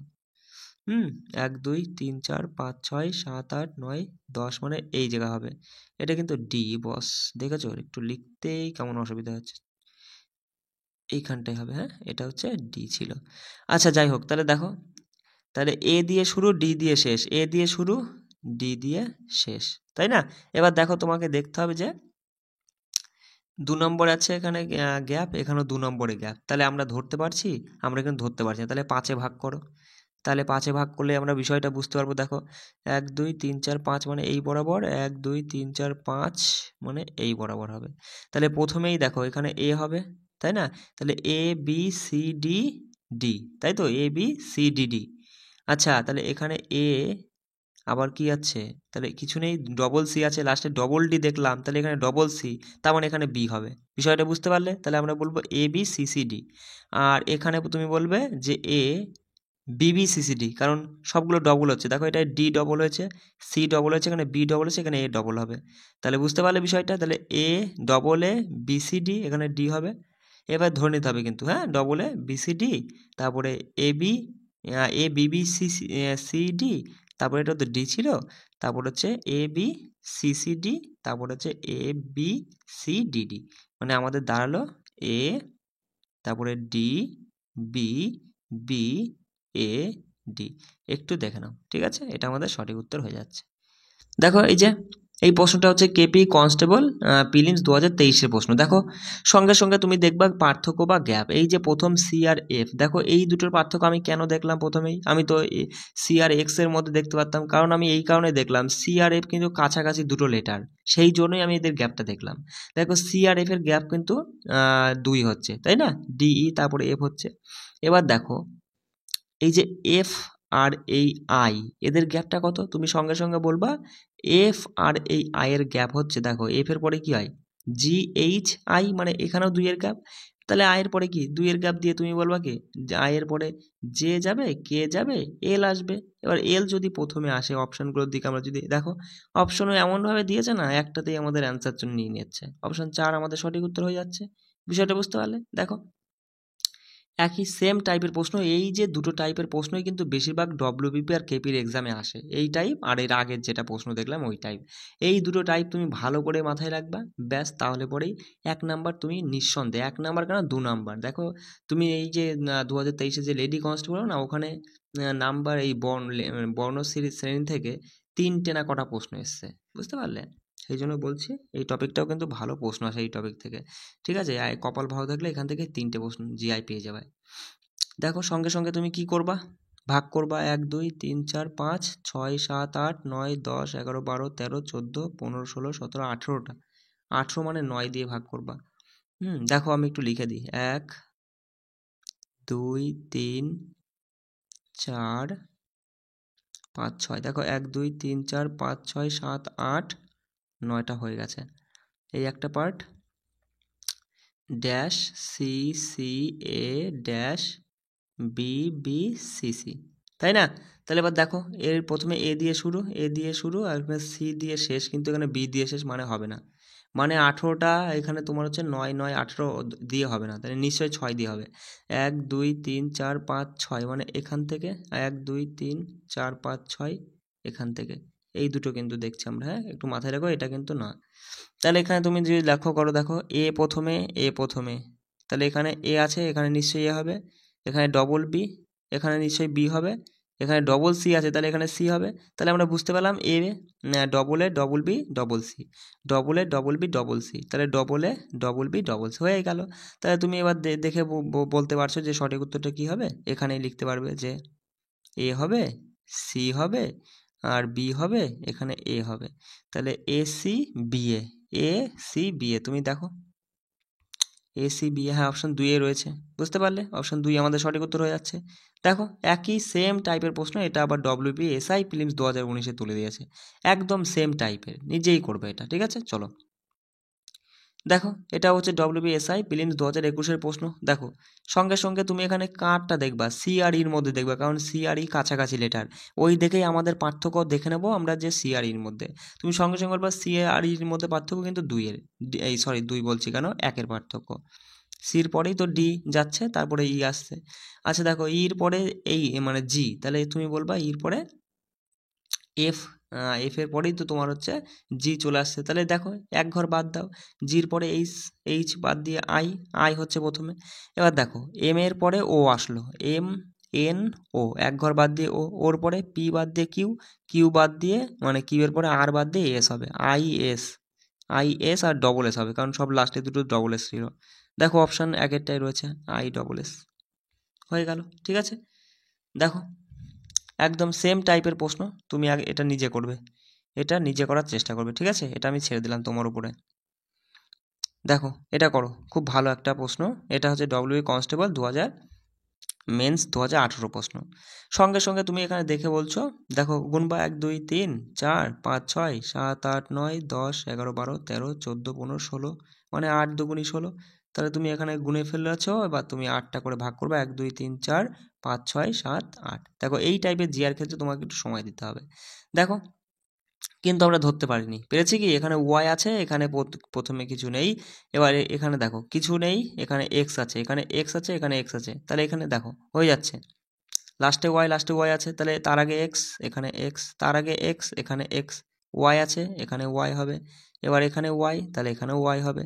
তারপরে এখানে এক্স, ডবল এক্স, আর প্রথমে ওয়াই ছিল, ওয়াই, বোঝা গেল? দেখো সেম হয়ে গেল, Y double X, Y Y X, ঠিক আছে? এরকম যাচ্ছে আর কি।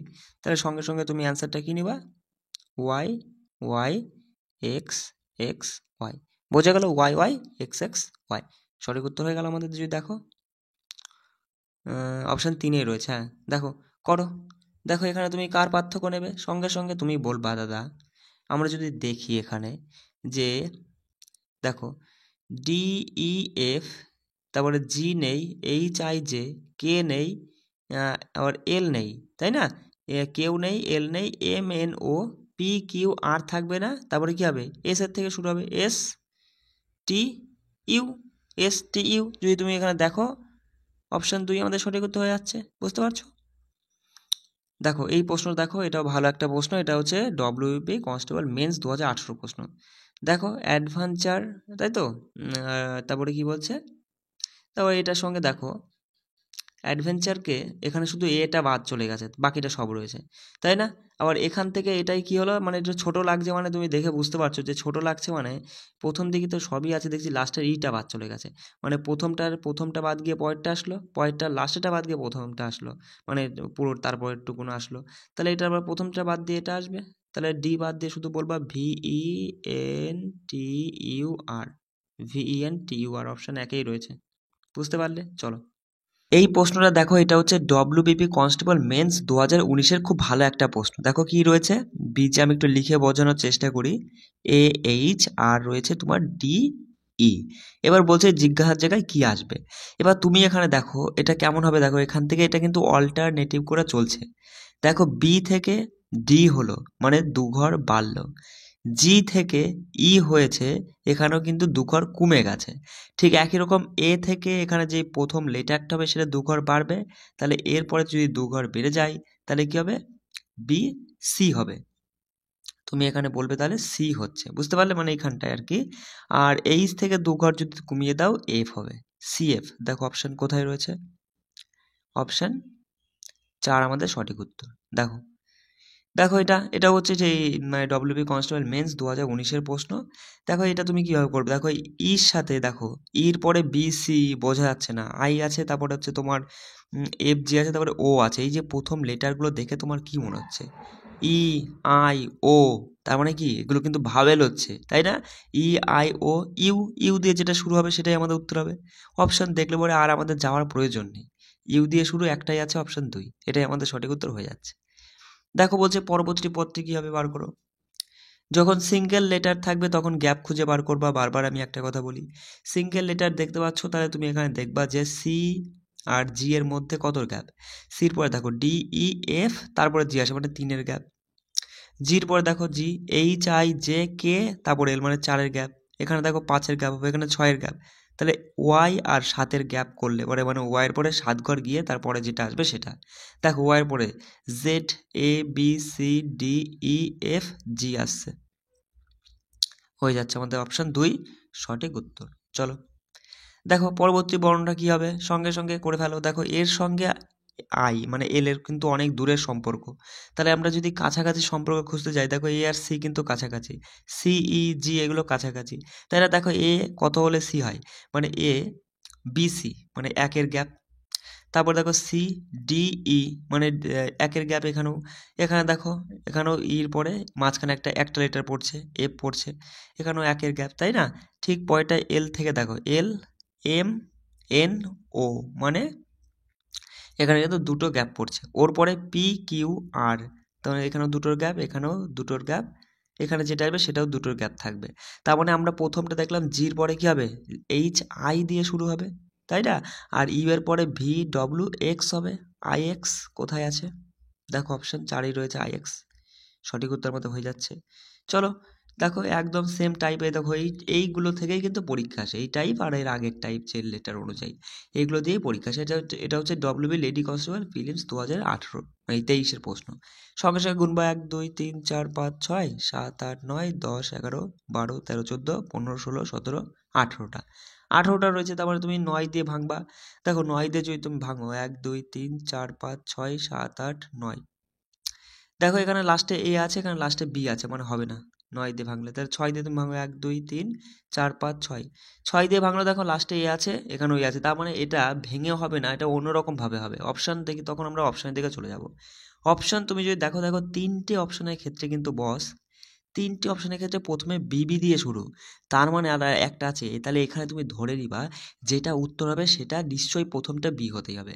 আর প্রথমটা বি কেবল তো একটা নেই, দুটো বি আছে, তারপরে দুটো বি আমরা বসিয়ে দিলে পরে আমরা বুঝতে পারবো বিষয়টা। এইগুলো কিন্তু নিজের বুদ্ধিটাকে কাজে লাগাবা, দুটো বি বসিয়ে দাও, দিয়ে আবার নিজে ধরার চেষ্টা করো। দেখো দুটো এ বি, 3টে এ বি, তার মানে যদি এখানে এ বসাই তাহলে 4টে এ বি, এখানে দেখো যদি এখানেও এ এখানে বসাই তাহলে 5টা এ বি, ব্যাস মিলে গেল। দুটো এ বি, 3টে এ বি, 4টে এ বি, 5টা এ বি, তাহলে কি কি দাঁড়ালো এখানে, B B A B double A আছে। দেখো অপশন একই রয়েছে, B B A B double A. বুঝতে পারলে এগুলো কিন্তু নিজেকে তখন এইভাবে ভেবে নিতে হবে, বুঝতে পারলে? যখন এই ভেঙে তখন দেখছো যে আসছে না, তাহলে এইভাবে নিজেকে মানে করে নিতে। দেখো আমি এই কিছু প্রশ্ন রেখেছি, এগুলো আর করাচ্ছি না, এগুলো তুমি নিজে করে নিবা, ঠিক আছে? বেশ কিছু গুরুত্বপূর্ণ প্রশ্ন রয়েছে, এগুলো কিন্তু নিজে একবার চটপট প্র্যাকটিস করে নেবা, ঠিক আছে? আমি পিডিএফটা দিয়ে দিচ্ছি, দেখে সেখান থেকে প্র্যাকটিস করবা। চলো এবার আমরা জিকে প্রশ্ন দেখবো, পিবিআরএস এর 5টা প্রশ্ন।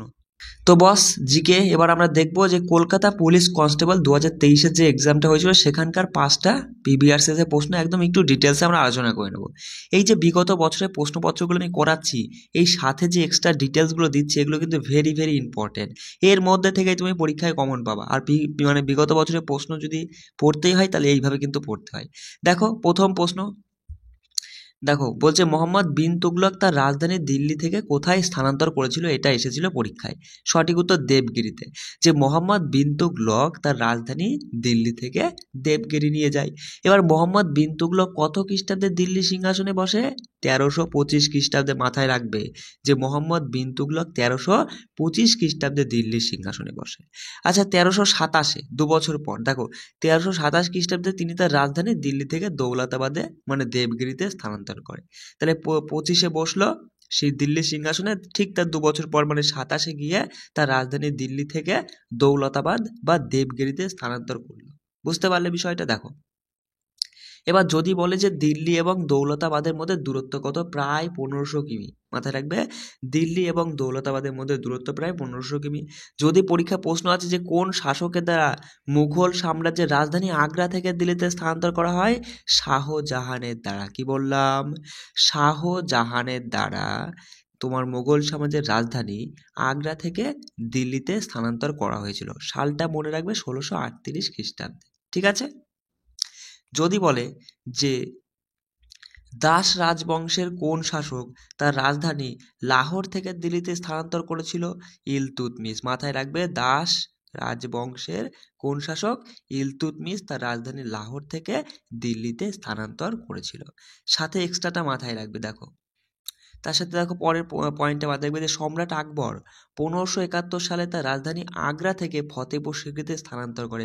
দেখো পরীক্ষায় একটা প্রশ্ন এসেছিল কি যে মোহাম্মদ বিন তুগলক তার রাজধানী দিল্লি থেকে কোথায় স্থানান্তর করে। এবার যতগুলো রাজারা মানে সম্রাটরা তাদের রাজধানী দিল্লি থেকে মানে তাদের রাজধানী স্থানান্তর করেছিল সেই সম্পর্কে আমরা এখানে তুলে দিয়েছি বিস্তারিত। বুঝতে পারছো? এইভাবেই কিন্তু পিবিআরসিতে প্রশ্ন পড়তে হয়। এবার মাথায় রাখবে যে কোথায় ছিলাম আমরা, এই যে সম্রাট আকবর 1571 সালে তার রাজধানী আগ্রা থেকে ফতেপুর সিক্রিতে স্থানান্তর করে। পরবর্তীকালে আবার 1585 সালে তার রাজধানী লাহোরে স্থানান্তর করে। তাহলে মাথায় রাখবে সম্রাট আকবর তার রাজধানী 1571 কী করে, আগ্রা থেকে ফতেপুর সিক্রি নিয়ে যায়। আবার 85 সালে আবার ফতেপুর মানে তোমার হচ্ছে সেখান থেকে ফতেপুর সিক্রি থেকে আবার লাহোরে স্থানান্তর করে। দেখো আগ্রা থেকে ফতেপুর সিক্রির দূরত্বটা মাথায় রাখবে প্রায় 37 কিলোমিটার বা কিমি। ঠিক আছে। চন্দ্রগুপ্ত মৌর্য, অশোক, সমুদ্রগুপ্তদের রাজধানীর নাম কি ছিল? পাটলিপুত্র। ঠিক আছে। 3 জুনারি মাথায় রাখবে। আচ্ছা দেখো পল্লবদের রাজধানী ছিল কাঞ্চিপুরম। মাথায় রাখবে, খুব ভালো পয়েন্ট। গুপ্ত সম্রাট দ্বিতীয় চন্দ্রগুপ্ত তার দ্বিতীয় রাজধানী উজ্জয়িনীতে স্থানান্তর করেছিল। তাহলে পরীক্ষায় যদি আসে যে গুপ্ত সম্রাট দ্বিতীয় চন্দ্রগুপ্ত তার দ্বিতীয় রাজধানী কোথায় স্থানান্তর করেছিল, উজ্জয়িনীতে। ঠিক আছে। কনিষ্কের রাজধানী কি? কনিষ্কের রাজধানী হচ্ছে পুরুষপুর, কপিসা। ঠিক আছে। তারপরে মাথায় রাখবে মথুরা। আর যদি বলে 18 শতকের গোড়ার দিকে রাজপুত শাসক সাওয়াই রাজা জয় সিং, ঠিক আছে, রাজা জয় সিং তার জয়পুরে তার নতুন রাজধানী প্রতিষ্ঠা করেছিল। কত শতকে? শতকটা মাথায় রাখবে। 18 শতকের গোড়ার দিকে রাজপুত শাসক সাওয়াই রাজা জয় সিং জয়পুরে তার নতুন রাজধানী প্রতিষ্ঠা করেন। দেখো পরের প্রশ্ন ছিল নিম্নলিখিত মধ্যে কোনটি তরল ধাতুর উদাহরণ। তাহলে আমরা তো জানি যে পারদ হলো একটি তরল ধাতু। অপশনে পারদ ছিল সেটাই সঠিক উত্তর, বা পারদ না দিয়ে যদি গ্যালিয়াম দিয়ে দেয় এটাও কিন্তু সঠিক উত্তর হবে। মাথায় রাখবে গ্যালিয়ামও কিন্তু তরল একটা ধাতু। ঠিক আছে। পারদ যেমন তরল ধাতু, গ্যালিয়ামও তরল ধাতু। ঠিক আছে। তার সাথে মাথায় ব্রোমিন একটি তরল অধাতু। তাহলে একটি তরল অধাতু কোনটি? ব্রোমিন। মাথায় রাখবে। সবচেয়ে হালকা ধাতু কোনটি? লিথিয়াম। তাহলে সব থেকে হালকা ধাতু কি? লিথিয়াম। তাপ ও তড়িতের পরিবাহী অধাতু কি? মাথায় রাখবে তাপ ও তড়িতের পরিবাহী অধাতু হচ্ছে গ্রাফাইট আর গ্যাস কার্বন। কি বললাম? গ্রাফাইট আর গ্যাস কার্বন হলো তাপ ও তড়িতের পরিবাহী অধাতু। তারপরে বলছে জলের থেকে হালকা ধাতু কোনটি? সোডিয়াম। মাথায় রাখবে জলের থেকে হালকা। যদি বলে সর্বাপেক্ষা নমনীয় মানে সব থেকে নরম ধাতু কোনটা, সেটা হচ্ছে সোনা। বিসমাথ একটি ভঙ্গুর ধাতু। তাহলে নিম্নের কোনটি একটি ভঙ্গুর ধাতু, এরকম প্রশ্ন দিয়ে 4টে অপশন দিয়ে দিল। মাথায় রাখবে বিসমাথ। ঠিক আছে। বিসমাথ একটি ভঙ্গুর ধাতু। দেখো যদি বলে যে পৃথিবীর শিলামণ্ডলে সব থেকে বেশি পাওয়া যায় কোন ধাতু? অ্যালুমিনিয়াম। মাথায় রাখবে পৃথিবীর শিলামণ্ডলে সব থেকে বেশি পাওয়া যায় অ্যালুমিনিয়াম। আচ্ছা ক্ষার ধাতু কোনগুলো? Lithium, sodium, rubidium, caesium. তাহলে এটাও মাথায় রাখবে যে পরীক্ষা আসতেই পারে যে নিম্নের কোনটি ক্ষার ধাতু নয়। এই দিয়ে 3টে এখান থেকে দিয়ে দিল, আর একটা তোমাকে এখানে অ্যালুমিনিয়াম দিয়ে দিল। বোঝা গেল? তখন কিন্তু ওই অ্যালুমিনিয়ামটাই সঠিক উত্তর হবে যে সেটা ক্ষার ধাতু নয়।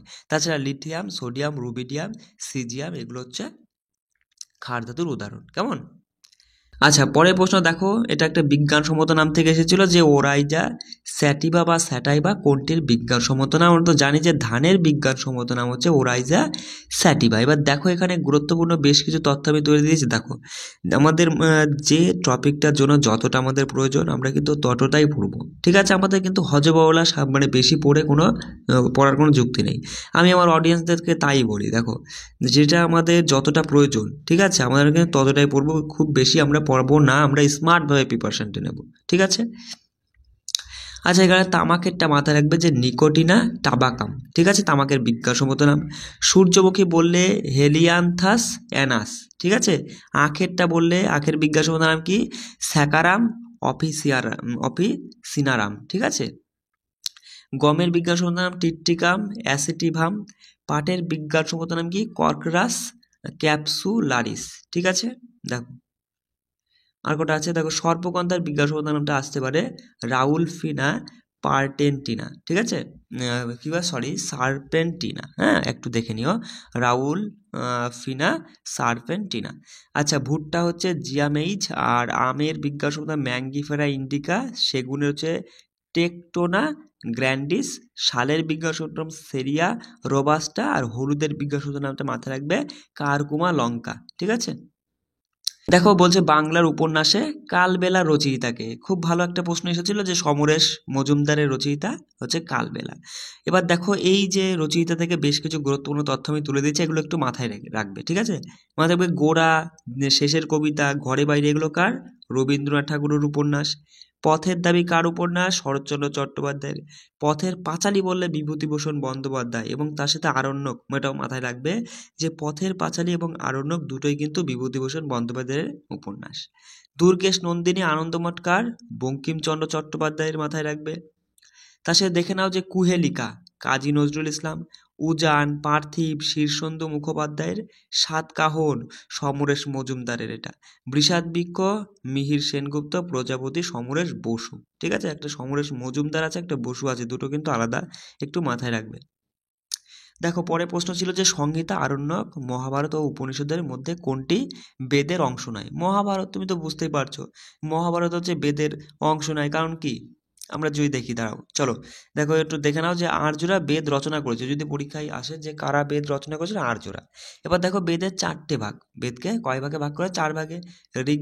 বেদ মানে ঋক, সাম, যদু, অথর্ব, মাথায় রাখবে ঋগ্বেদ, সামবেদ, যদুবেদ আর অথর্ববেদ।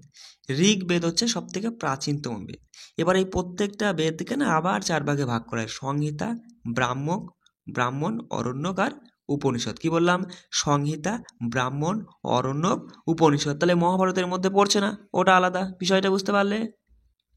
দেখো সংহিতার মধ্যে রয়েছে দেবতাদের মন্ত্র স্রোত, ব্রাহ্মণ মানে যজ্ঞের নিয়ম কানুন রয়েছে, অরণ্যকের মধ্যে রয়েছে সংসার ত্যাগ করে অরণ্যে আশ্রয়, নামের মধ্যেই অ্যান্সার খুঁজে পাচ্ছ। উপনিষদ যা বেদান্ত নামেও পরিচিত, মানে দার্শনিক চিন্তাভাবনা নিয়ে থাকাটাই হচ্ছে উপনিষদ। এবার এখানে কয়েকটা গুরুত্বপূর্ণ তথ্য তুলে দিয়েছি। দেখো ঋগ্বেদে মোট 1028টি সূক্ত রয়েছে, মাথায় রাখবে। ঋগ্বেদ 10টি বই বা মণ্ডলে বিভক্ত, মাথায় রাখবে। ঋগ্বেদে ঋষি বিশ্বমিত্র এবং 2টি নদীর মধ্যে একটি কথোপকথনের আকারে একটি স্রোত রয়েছে, যা দেবী হিসাবে পূজিত হয়েছিল। তো এই দুটো নদীর নাম কি? খুব ভালো একটা প্রশ্ন, মাথায় রাখবে। এই দুটি নদী ছিল বিয়াস ও সুতলেজ, ঠিক আছে। তাহলে ঋগ্বেদে ঋষি বিশ্বমিত্র, এর নামটাও মাথায় রাখবে, ঋষি বিশ্বামিত্র, আর দুটো নদীর মধ্যে একটা মানে কথোপকথন হয়েছিল, তা সেই নদী দুটোর নাম হচ্ছে বিয়াস ও সুতলেজ।